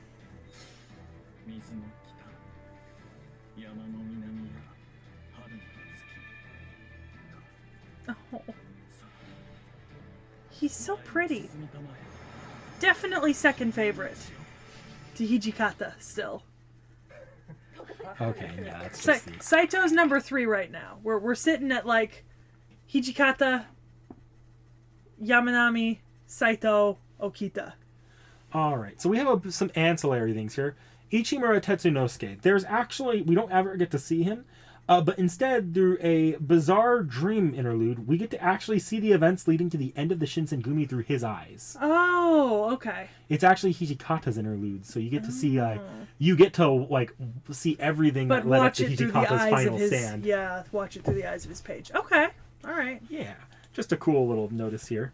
So we just have that for Kondo Isami. Yeah, because he's just Koha Ace so far. Yeah. I do see the whole Flag of Sincerity, Code of Oaths. All Shinsengumi have them. Presumably he'd be a saber as well. Yeah. Interesting. Okay. I mean, cute. Funny, but cute. Serizawa Kamo? Yep. Oh. So there's actually a fair bit more on him. He's unplayable in FGO, but is seen summonable as a saber servant class. He's headstrong and kind of a piece of shit, willing to do anything to reach his ideal outcome. Kukochihiku? So I did check to see if this was actually anything founded in history or myth. I couldn't find anything. That's why I didn't tell you about this to begin with, because I wasn't going to have much for you on this. Oh, that's him. Yep. Okay. See, here it is. There's Yamanami Keisuke. See what I mean? Okay. Yeah, so in FGO, he works with an evil sorcerer named Kukochihiko? Yeah. And fate says that evil sorcerer tried to conquer Yamatai Koku, Himiko's kingdom, during his life. And this was an attempt to do it again in FGO. I don't know. I could be wrong on that. I couldn't find this. There might be a Oni or something.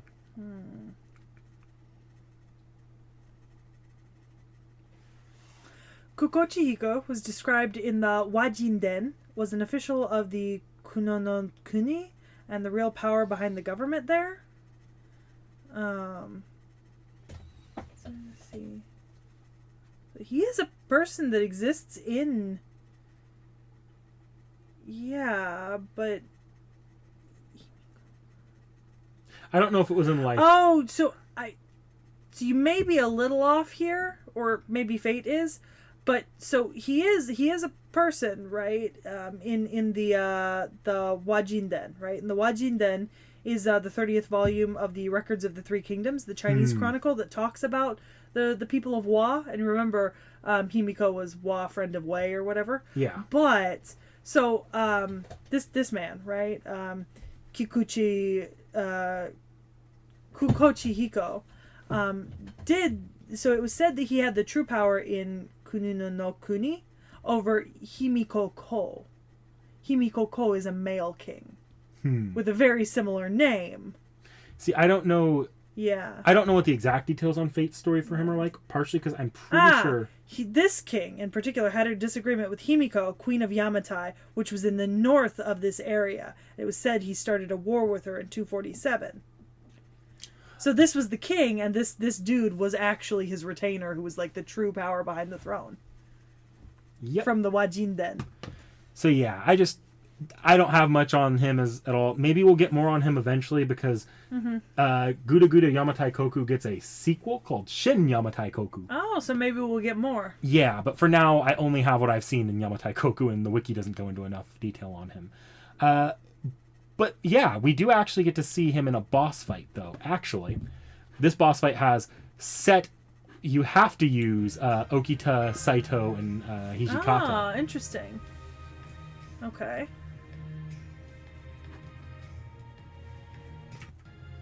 God, your internet sucks, man. Ooh, holy shit, my guy. 52 seconds to load in. Oh, look, they're all in their fancy little outfits. Yep. What fancy little outfits.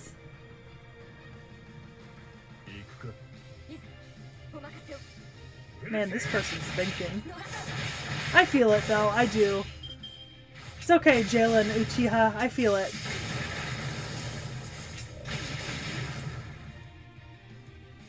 Also, fucking weeb. His last name's Uchiha.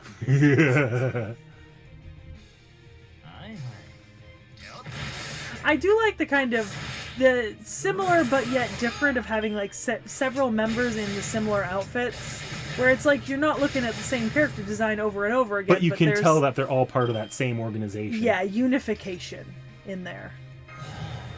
Do you want me to watch this whole video? We don't need to see it all. Okay. It's short, but we don't need to see it all. Okay.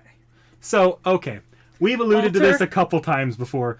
Okita has an altar. Oh, so if you click into... So we'll get to Rengoku in a second. Let's start here. Okay. So, I see, says the blind man. I understand. So, fun fact. Yes, I understand. Yes, very good. I truly, I do. I understand. This is adorable. Oh man, those shoes are so impractical. I kind of love them. They're What? do you see this? So I can explain that. Does she get younger in her final ascension? No. What is it? I'm gonna need to explain this all before you understand what's going on here. Okay. This is my favorite art of the three. So if you ever go into some old Trash Taste videos, they have an Okita Alter figure in that video, and it looks sick in their set. Yeah. But that's beside the point. Oh yeah. I remember they had that giant Saber and Shiro. Yeah. That they wanted to put in the bathroom. Well, no. Well, two Connor of them. and Joey wanted to put it in the bathroom because it wouldn't fit on the regular set. Gart did not. Speaking of, I was at comic book store today. One of the figures I saw was I think it was. Does Artoria Lancer have a summer swimsuit version? That's the bunny outfit. Yeah. Okay, then no, it was regular Artoria then. But it was Artoria Summer. It was like this big. It had like 20 changeable parts, and it was like $250. Jesus fucking Christ. Like, the box was like huge. Speaking of, I did actually get a new Fate figure recently, and I can't show it to you because I left it at my job. So I'll have to pick it up later. Yeah. You'll see it eventually. Yeah, I will do a figure tour eventually. So... Hell, my figure tour might come out before this video does. So this will require a story. Yeah, will it, Knick-Knack, will it? Because this is quite complicated. So, when Okita was young, she was about as unhealthy as ever, and probably should have died as a baby due to premature birth. Her family would end up pleading with the world to save her so the counterforce stepped in. It made them bargain away Okita's life after death, forcing her to become a counter-guardian heroic spirit, like Emiya. Mm-hmm.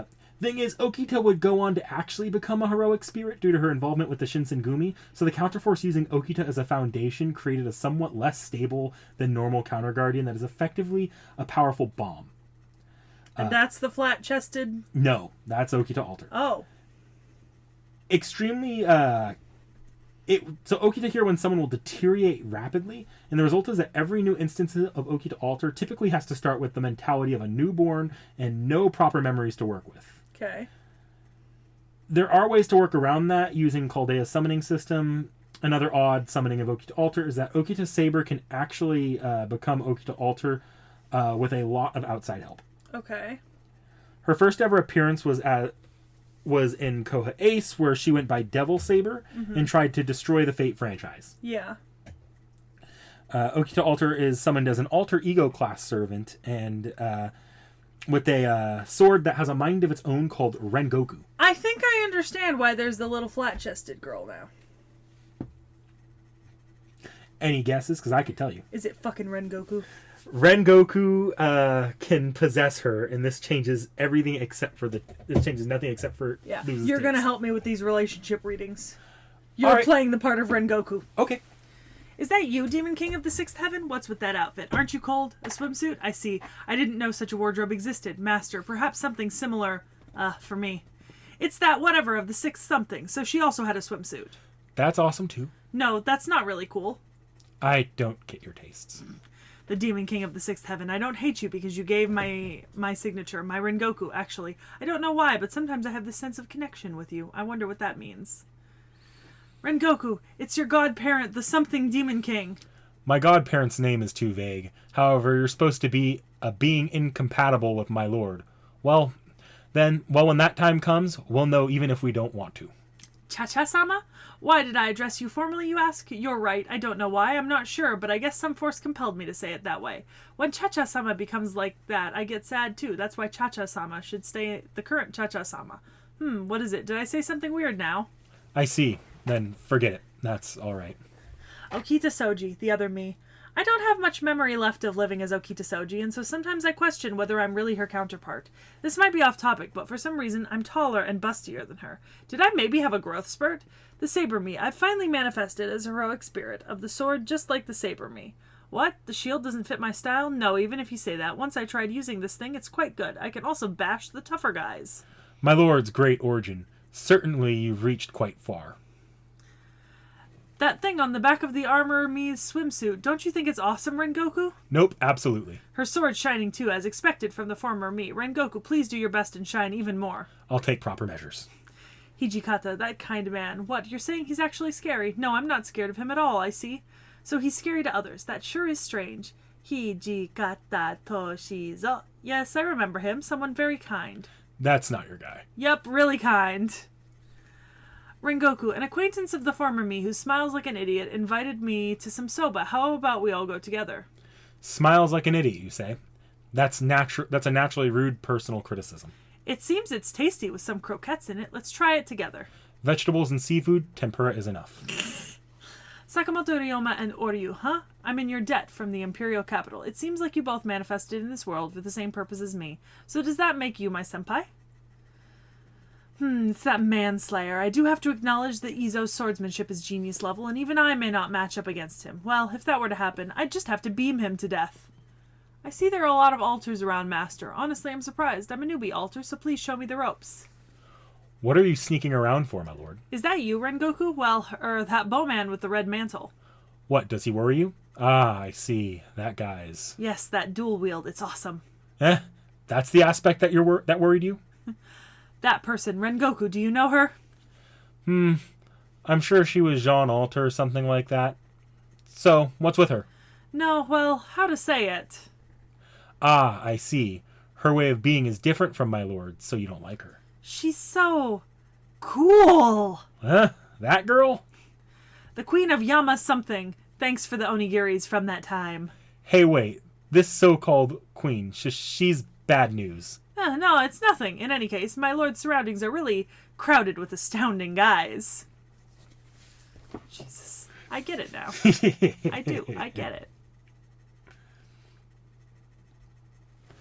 So Okita Alter's primarily fighting like a powered-up Okita with a lot less combat sense to her. Nobu believes that despite the extra power and skills, Okita Saber would still win in a fight between the two of them, just because Okita has a lot more technique to her. Like Okita, she can close gaps easily, and fights using speed is one of her main advantages. I see that. Magic resistance, independent action, furthest earth, persistence, boundlessness. Okay. I also see absolute sword, endless 3-stage. So this is a bit of a weird one. This is a combination of Okita's normal 3-sword technique and Rengoku's ability as a sword of purgatory. Okita is able to draw an opponent into a void-like purgatory base and strike them with the 3-stage thrust using Rengoku as a sword. Okay. So there you've got Rengoku open for me. Yeah, it was just a quick thing I opened up. Interesting. Oh, do I have to read all of those? Hell. Yeah, I'm not reading that shit. Swimsuit Nobu was she? Everyone forgets because she acts and talks like an idiot. But she's quite dangerous in that state. It'll be despairingly troublesome when something really happens, so should I erase her now? No? Ah, okay. Demon King of the Sixth Heaven, for one thing, she's the first one to give me a name, and I'm thankful for her lending me lots of mana when I activated for the first time. Well, that aside, someday she and my lord... No, let's stop. There's no point getting worried about something beyond help. Cha-Cha! Ah! That person. She's always taking care of my lord. Wonder why. Strangely, my lord becomes stable whenever she's at that person's side. I don't really get it. But maybe it's because they're fellow humans? That's a relationship I don't really get. Okita Soji. The being that became my lord's origins. Huh? Their beginnings were the same, but she's gone a really different way, my lord. But roots, or rather origins, never change. It may not look like that at all, but how to say it, it's difficult to find a way to say it. But that has been skipped. You don't have to get it, really. Even if you knew, it's something that makes you say, so what? Christ almighty. Hijikata Toshizo. It's strange how my lord is so attached to him. Might be because he's a former acquaintance of my lord, though. I mean, I guess it kinda resembles my lord, his way of being. Sakamoto Ryoma. That guy with the crazy snake? We're on the same line of business or something like that, but to be strict, I feel like we're different. Whatever, they don't look like they become my lord's enemies. In the first place, was that man really human? Okada Izo. Okada... Who was that? Right, the guy that they called... Daoka. Don't let that guy get too close to my lord, okay? Drop your guard, my lord will try to copy that guy's swordsmanship.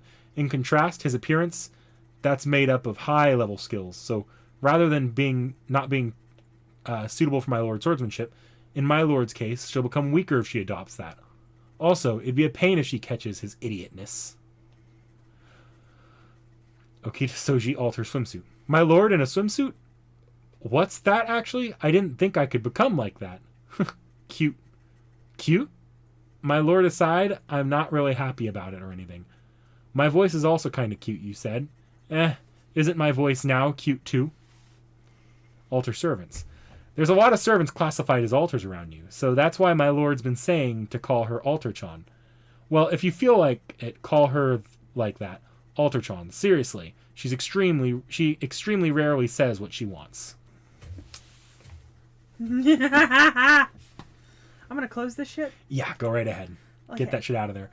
We do have to go back to that later, but we have another one open, so you can close that if you want. Do you need it for... I opened another tab, too, so you can close whichever one you want. Okay. Yeah, we'll just go straight into the Yeah. I rend evil, I pierce the gods, and I carry the prayers of humanity. So what is it with Counter Guardians and red and black? You know, And white hair and a slightly darker skin color than their original base characters. in this case, I think this is just because this entire thing is supposed to be a giant fucking Emiya reference. Oh, okay. I was just wondering, because I haven't really seen a whole lot of other Counter... I think those are the only two I've seen. We know 2 more Counter But I Guardians. don't think I've seen them. 3 more Counter Guardians off the top of my head. But yeah, no, this is the only one that's directly coded the same exact way as Emiya. Okay. With Emiya, at least the... Oh, that's epic as fuck. Yeah.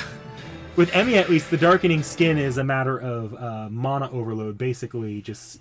Okay, you ready? Yeah. So, Okita Summer. Or Okita Alter Summer. Oh my goodness. Look at it. Look at her. Look at the precious baby. Oh my goodness. She's so cute. It's so precious. I mean hot. Mommy. Oh my goodness. They're so cute. Look at them. Look at this. That's so precious. So, this is a Saber Servant. Oh, I love her so much. I think you missed out on the April Fools. Did you? Oh, I did. And the sprites. Oh, yeah. No, you're right. This is precious. Look at the little cat pin. I love the little cat pin. Oh. Oh. Oh. Oh. So the sword, or so the little child there, that's Rengoku. Yeah, I figured, but oh my goodness, it's so cute. I don't really have much to say on them. I don't know the exact context at the moment. So magical resistance, independent action, that makes sense. Majin sword, Rengoku, sun and moon. Okay. One thing I don't know is that when they fight, they do fight in tandem, and that does bring in these extra skills here. Okay. So yeah, that's about all I have. I don't have much when we're brand new. Oh goodness, they're so cute. Oh.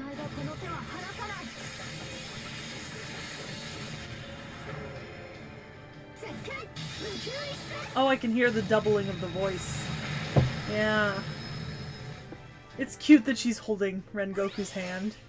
Oh yeah, I think she has different. So it changes depending. I think maybe. Now that this person just wanted to list them all 3, but. Oh. I feel like that was more sparkly than the first one. Maybe. Oh. This looks slightly different. Yeah. Yeah, this is slightly different. There's no doubling. Yep. Because Yeah. Rengoku is the sword and shield, I think. Yeah. Precious. Fun fact, I think of the Gudaguda servants, I think Okita Alter is the first one to actually get her own like theme music. Fun. Alright, the part I am absolutely terrified for. Oh, you should be terrified. Oh, okay. Baseball. This is so cute. Also, we've seen this artist before. In this I'm pretty baseball. sure it's just the Koha Ace artist. Yeah, I think so. Well, that's what I meant. Like, okay, so she had some old stuff. Yeah. Expression sheets. Others. Oh, look. She got a dual figure. Yep. Well, it could be worse. That did not open launch order. There we go.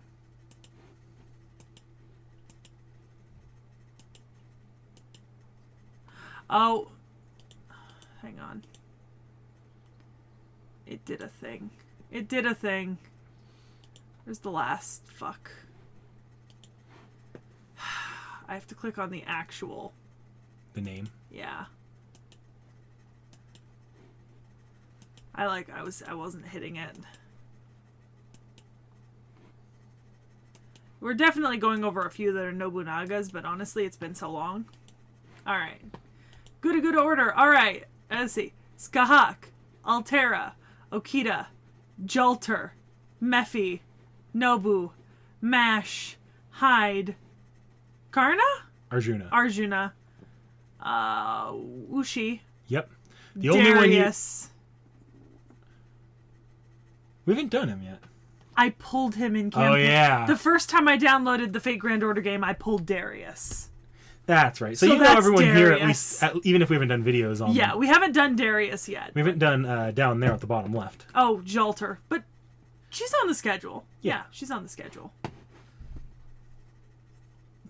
Sure there aren't too many characters? This is a celebration. A celebration! I love it. Alright, launch order. Oh, look at the little Fate Grand Order symbol. And food! I'm hungry. I'm actually pretty hungry too. Fuck! Congratulations! Congratulations, Sakura Saber. Congratulations, Demon Archer. We pray that your dream may never end. God. I think I've seen this before. So this is just straight up the first Gudaguda comic. Yeah. This isn't a card, it's a manga. What if we can't read it? It can't be helped. Yep, Gudaguda. What? But I'll disappear? No! The Valentines. Oh. Yatsuhashi chocolate.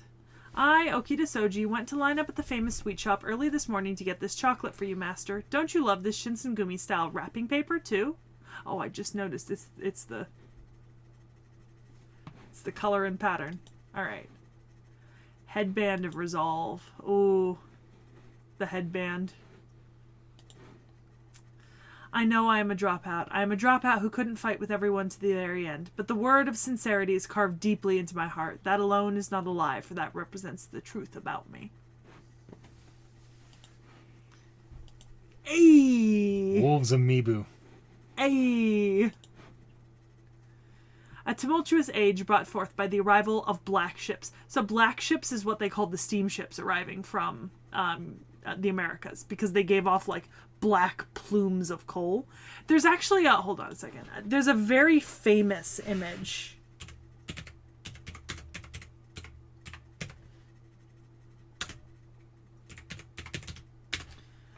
There's like a specific image.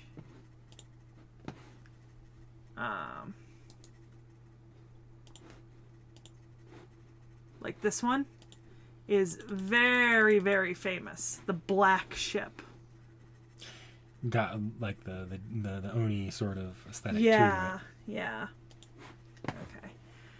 A pack of wolves ran through the capital as it was slowly covered with dark, ominous clouds. While the pale moon looks on, the men wearing striped haori blow through the city once more like a bloody wind.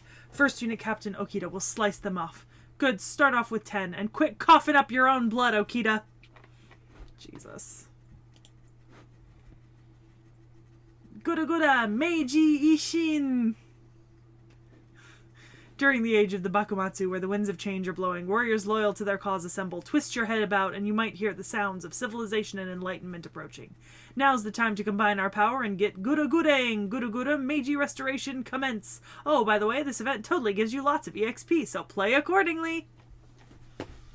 We did that when we did Nobu. Gudaguda, welcome! Oh, look! Cha-cha. Cha-cha! It's the age where both the warring states, where local rivalries between warlords dominate the times, and the Enlightenment and Restoration are happening at the same time.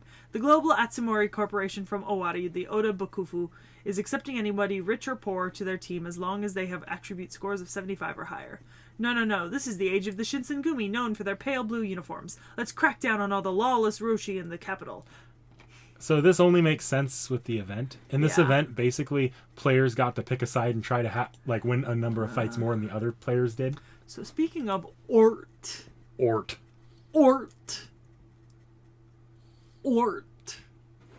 That is awesome looking. Imperial Capital Holy Grail War. Light pours over the imperial capital. One is a blue-colored path that has pledged herself under the creed of Makoto. One is the inferno of a demonic king that burns everything up. Run, howl, burn it all. That is epic. Rivalry of local warlords. I remember this card. The warring states, in all its gory glory, who will unify this nation and control the phenomena that recreates the land of the rising sun?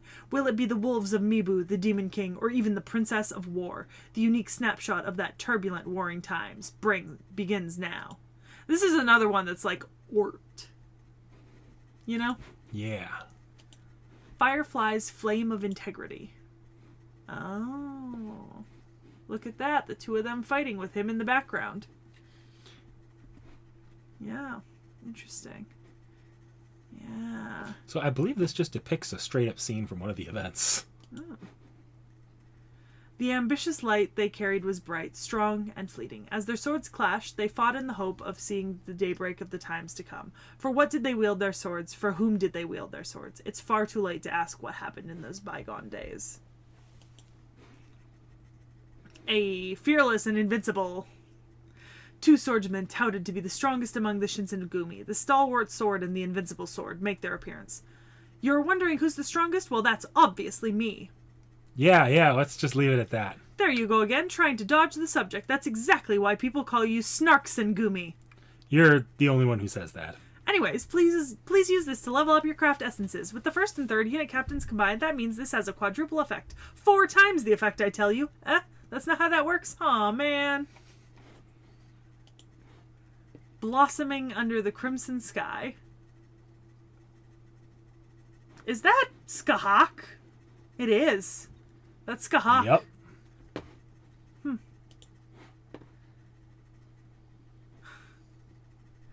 Just like how forging is necessary for swords, one must also train for singing. The Queen's guidance may be tough, but this is all to become the flower of the dawn. Hey, Dragon Witch over there, show a little more enthusiasm, why don't you? Nice. Heroic spirit dress! It's been a while. She has ears. And a tail. Wolf! Wolf. She's a wolf of Mibu. Adorable. Leave it to the Gudaguda servant to just be a pun. If I have met you there in a different form, then maybe I would have seen the heroic spirits in a different light. Shall we look back on that day in time with such what-if scenarios? 7th anniversary. Love it. Alright. Jet Soji. Hey! Falling on her ass. Love it. Alright. Icons. Sprites. Okay. Expression sheets. Others?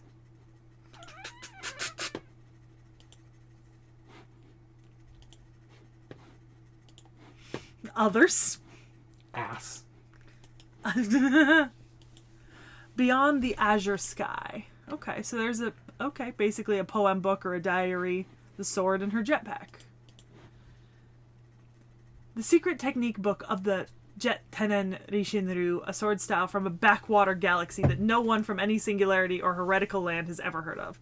As I impart to you this secret technique today, memories of my painful and rigid days of training return. Yet they are not all painful memories. Those sparkling, dazzling, bustling, fun times, spent in a foreign land, were but a fleeting summer memory to me. That time I fought against a mysterious demonic king. Master and I, where I was their martial arts master, formed a wonderful united front, the secret technique finally coming into its own after evading many life-threatening crises, a watermelon that exploded and made a mess from a game of watermelon splitting, overcooked yet still delicious yakisoba, shaved ice that dyed the tongue all blue. Oh, I'm sorry, I digress. That's right, no words need to be exchanged between Master and I. Now, speaking as your master in martial arts, you must inherit my legacy, that is this ultimate technique to become a true samurai who will tear through the Milky Way, to go beyond the cloudless sky. Huh? You don't want it? Why not? Valid. Jet Choco Yokan. That looks fucking divine. I don't even know what that is. And it looks good. You know what I mean? Great victory for swimsuit, Okita. As Okita has many victories under her belt, stretching all the way back to the Bakumatsu period, there's no way she will lose herself and get carried away just because she's in a swimsuit. And so the merriest and klutziest captain of the swimsuit Shinsengumi used her jets to acquire the hottest product in the universe, the Jet Chocolate Yokan. What exactly makes it jet is the universe's closely guarded secret, so the world may never know. But it's damn tasty, and there's no denying that. The memory of the two of you flying through the azure sky during that one summer day is somehow in every bite of these chocolates. Aww. Hijikata! Mr. Western Man. Fucking cowboy. There's his baseball. He's holding it like a fucking gun at you. I love it. I love it. I love it.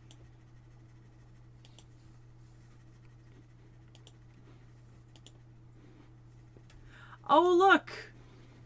It actually looks pretty bad. Oh yeah, that kind of looks terrible. Like that they got his face all wrong. But the outfit looks okay. Yeah. Oh. We've seen Wolves Amiibo. We've seen that.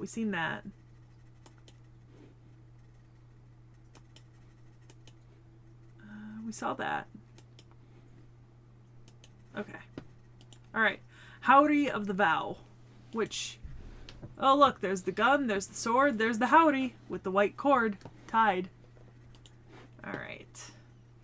The pale blue howdy that will never be worn again. A howdy that was said to be worn by the best group of warriors of the Bakumatsu, the Shinsengumi. Comrades who dashed through the ages together. Some fell from battle, some succumbed to disease. Some were undone by despair. There was no one left who can stand next to him. He was truly the man who started it all, and the last of the Shinsengumi. His vow not far in the distance, but his makoto, his sincerity, remains. Aww. Vice Commander's carefully made powder medicine. Oh, so this is the shit he grew up selling, like, with his family. Yep. Yeah. Look at that. Like, it's a kappa. Medicine that is said to have been peddled by the vice commander of the Shinsengumi, Hijikata Toshizo. It's said to be effective for broken bones, bruises, sprains, and muscle strain. When he was training in his youth, he traveled around the country peddling this medicine, though he stopped after the Shinsengumi was formed. Hijikata personally harvested the knotweeds to create this medication. As a side note, the vice commander's medicine is especially bitter. Don't you dare think you can go out and die on your own without my permission. Love that. Oni's tea ceremony. Aw, look at him. Is that, do I know those people? I don't think you know the two in the background there, no. Okay. Swords have no place when it is time for tea. One need only be an ordinary man. No shouting, just a calm, composed demeanor. In this moment, even Oni sit down and calm their hearts. Night Parade of 100 Demons. Nurarchion no Mago. We just watched this season. Yep. I mean, that's some pretty cool art, though. Look, we got a Tengu over here, and this looks like a Kitsune. And I can't tell what he's supposed to be in the back, but I'm sure it's something. It looks like there's horns on the front of his head, so probably just like a regular Oni. Yeah. Yeah. Know the demon's ways to annihilate demons. I see, that's not a bad idea. I didn't expect an outfit like that to exist in this age. Brings back memories. Seriously? I'm in the Oni getup? A peculiar trio that was formed in by the demand of particular passionate groups of people in Chaldea. As a side note, first unit captain bribed vice commander into participating with taco and pickles. I could be bribed into participating in things with pickles. I'm gonna be honest. I feel this. On a deep and spiritual level. What? It's the Oni, but so this futuristic. This was in that theme where they were theming it after what if these characters were in a specific one of the Lost Belts. This one is in the Machine God Lost Belt for Olympus. I hate it. With a burning passion. Yeah, I don't like that. I just don't. Saito Hajime. Alright. He received his first costume dress on the 15 bespectacled individuals. Baseball! Look at that pose. I kind of hate it. Icons, sprites, expression sheets, others. Oh, okay. Oh. I don't know. Oh, he looks like Reagan. Yeah, he does. He looks like Reagan. Yeah. I have to wonder if that was intentional. Probably. Does his artist love... Okay, memoir. Saw that. Bull at Midnight. Saito Hajime, Buddy Cop, and Portrait. Okay. Memoir. Oh, look, his hat and uniform. Oh, because that's the Tokyo Police uniform. Because he's the one who lived and worked for the Tokyo Police. All right.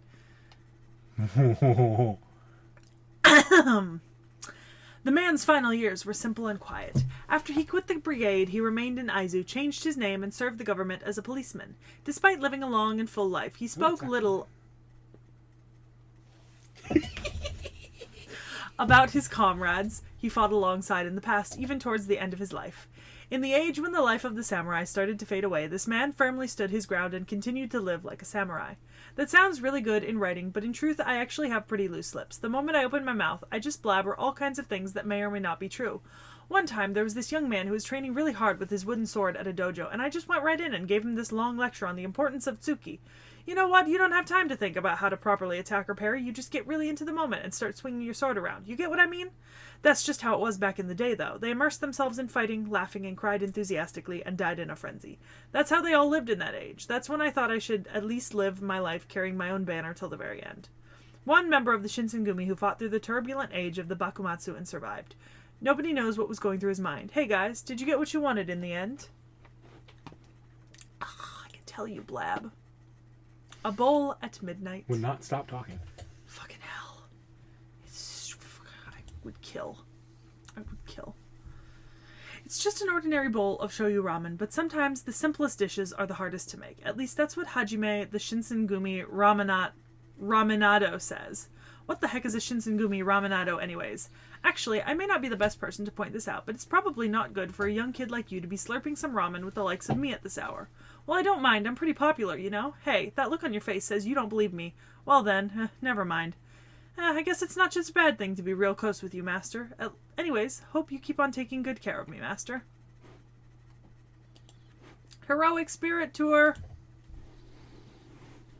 Cool. Him and a button up. 6th anniversary. It's nice. Buddy Cop. Do I know who he's with? No. Do I care? No. Am I clicking away from that? Yes. Yeah. We'll come back to that. I know what that is. We'll be back to it soonish. Just not really. Heroic Spirit Dream Portrait. 7th anniversary. Yep. Jesus. Alright. Yamanami Keisuke. Literally the newest one. Hopefully you shouldn't have too many. Oh, look, he's keeping score in all of those layers. I love it. Icons, sprites, expression sheets. Jesus, he has a lot of expressions. Oh, yeah. Holy fuck, for every single one of them. Look at that. Yeah. But also. Oh. Oh. Oh. Oh, see, I would put this as my phone screen. Aww. Ah, look at that, the layers going on. I kind of love it. That's a computer screen. Yeah, that's awesome. He's got a selfie stick and a phone on it. Do you see that? Oh. He's got a Nobu chocolate. That thing. Oh, with the kitty. Phone screen, once again. Phone screen, once again. Like, what the... I admire this artist. They are doing... They really like this character. They are doing the Lord's work out here, because this is perfection. Jesus. Christ. Aww. Oof. That's pretty cool. Yeah. It really is. The Lord's work. Okay. Yeah, I think I'm at the end. Yeah, okay. Just 3.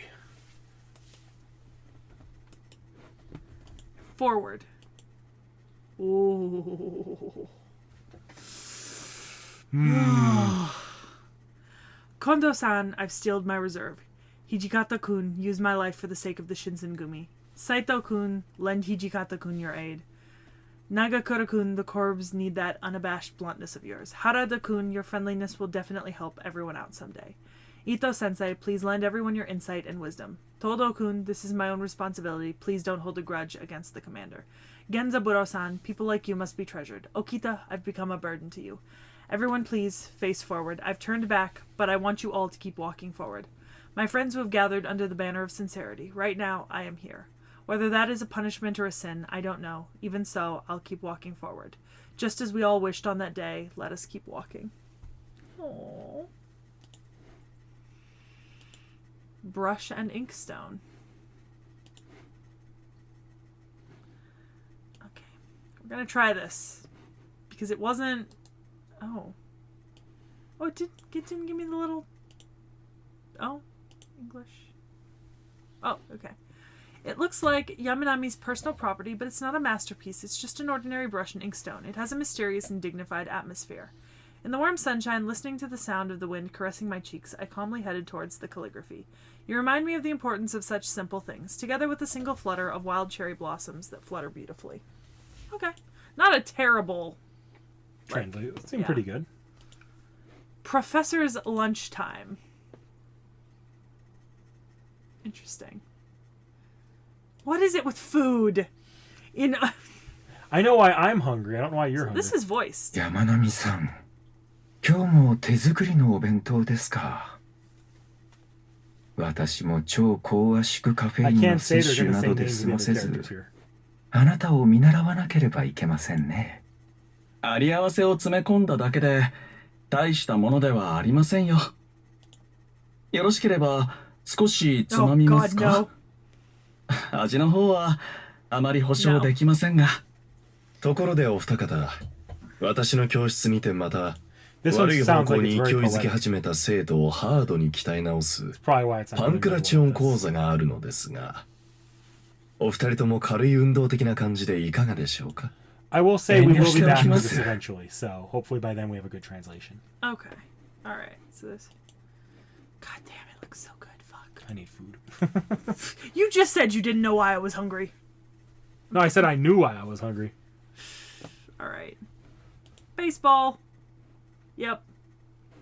Baseball. Icons. Yep. Sprites. Yep. Expression sheets. Others? Nope. Just the command code. Which, yeah, you know. Alright. Craft essences.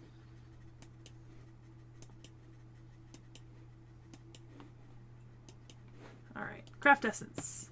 Gudaguda. Majin-san. I am alter ego Majin Okita Soji alternative. Now that I hear it out loud, it's kind of long. How about Majin Okita Soji? No, how about Majin Okita? Okita Soji Alter? No, that's too formal. Maybe I'll make it more friendly sounding and go by Majin-sa... I forgot I was an alter ego. Oh, hey, it's my favorite food, oden.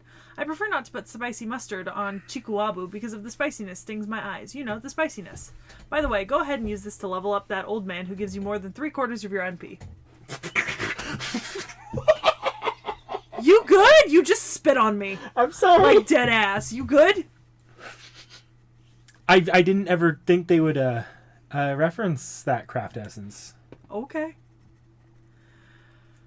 Alright, so... The extremity of endlessness.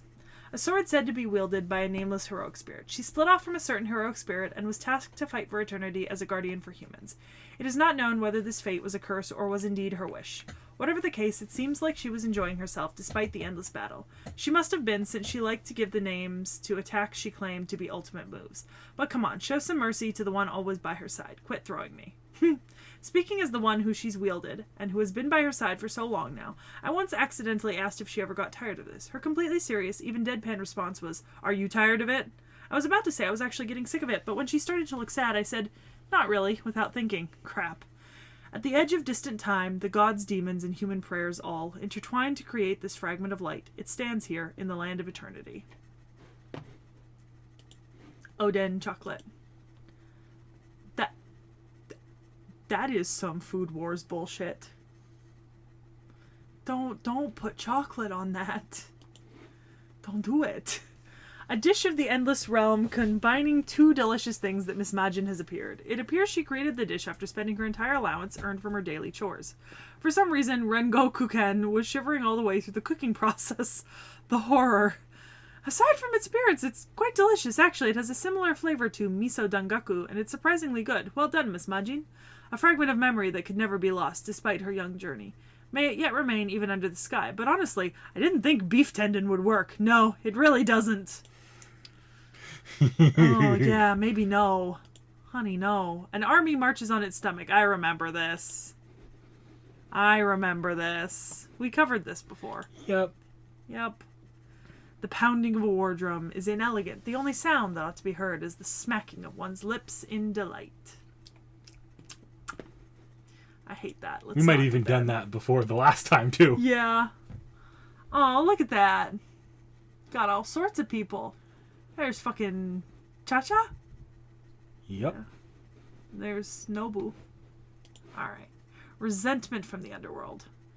The violent emotion rises up like the surging sea, swirling around and brewing. I will never forget it. There is no way I would ever forget about it. Unable to let go of these feelings, she bears them on her back as they continue to smolder. Would she swallow that unbreakable bond, or let herself be captured and sink into darkness? The blade bequeathed upon her hands, its tip hung in the air with no one left to protect. Who would it be wielded for? Okay. This one should be relatively short. Oh my goodness. I love that. I love it. Icons. Sprites. Apparently, sometimes, her sprite just holds her up. I love that. I really do. Oh, she's so cute. Okay, expression sheets. I'm sorry? What the fuck?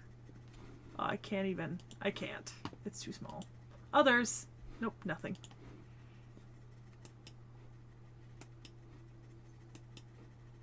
Okay. At the corner of the eternal void. Okay, the little bag and the two swords, right? A pair of male and female swords said to have been formerly wielded by a nameless heroic spirit. It was once a small flame, however, before long it has become a blaze, gaining a mighty strength, and was called Purgatory Rengoku. And then amidst the long battles it became self-aware and attained something that resembles a human's will. Well, it sounds like I'm saying something snobbish here, but I'm actually, how do you guys call it, a talking sword.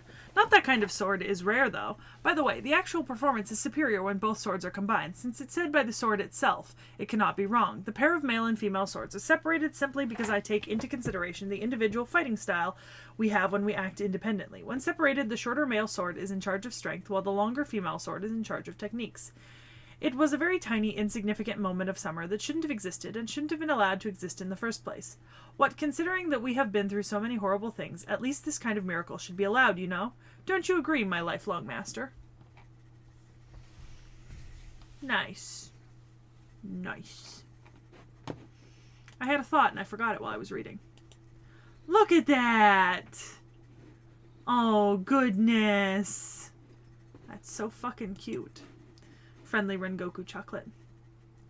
Handmade chocolates by Majin-san and Rengoku, who worked all night to make them. They depict Majin-san, Rengoku, and Master getting along, holding hands, and having a fun and enjoyable journey on a faraway path.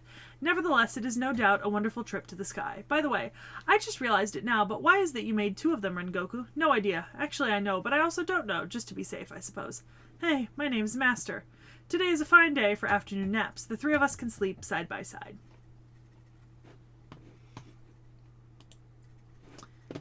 Yay! Woo! Woo! Oh, there they are. They're up there. Oh. World excursion. It is an empress's duties to observe the town. It must be taken even more seriously if it was a foreign country. However, seeing that atrocious officer who accompanies her is carrying a lot of packages, surely it must mean, no, it couldn't be so. Alright, well... So that was the Shinsengumi. Well, the official ranking is, fucking... Hijikata comes first, followed by Yamanami Keisuke, and then Saito Hajime, and then Okita Soji Alter, who's fucking adorable, and then the other two Sojis. I guess original first, and then This one's actually my least favorite, Swimsuit Soji. That's my ranking. Neat. What do you think of them overall? It's pretty good. I like it. I like the relatively united front across all of them. There was a lot of interaction between the different characters and stuff, especially in this group, which makes sense. I find it weird that after all the bullshit that they took with the Warring States period servants like Nobunaga and T.H.E, you then turn around and then Nagao, and you turn around and you have like this relatively played straight Shinsengumi for Fate standards. Also, like straight up just references to T.H.E being fucking Nobu's niece like every 5 seconds. Goddamn. But like, also, can I please bless whoever the fuck is Yamanami Keisuke's artist, because I needed that in my life. I'm pretty sure they're all the same Koha Ace artist. I meant for all those extra arts. Ah. Yeah, because that was stunning. But with that being said, we have been here for a very long time. Above 2 hours at this point. How is it that we've recorded like 3 in a row that were the longest videos we've done before the last 3? I guess the hint for the next video is that I mentioned the servant in the next video's name twice in my history. Even more times than the rest of the video. Yes, but specifically in my history section, I named them twice. Yeah. Like, comment, subscribe, and we'll see you next time.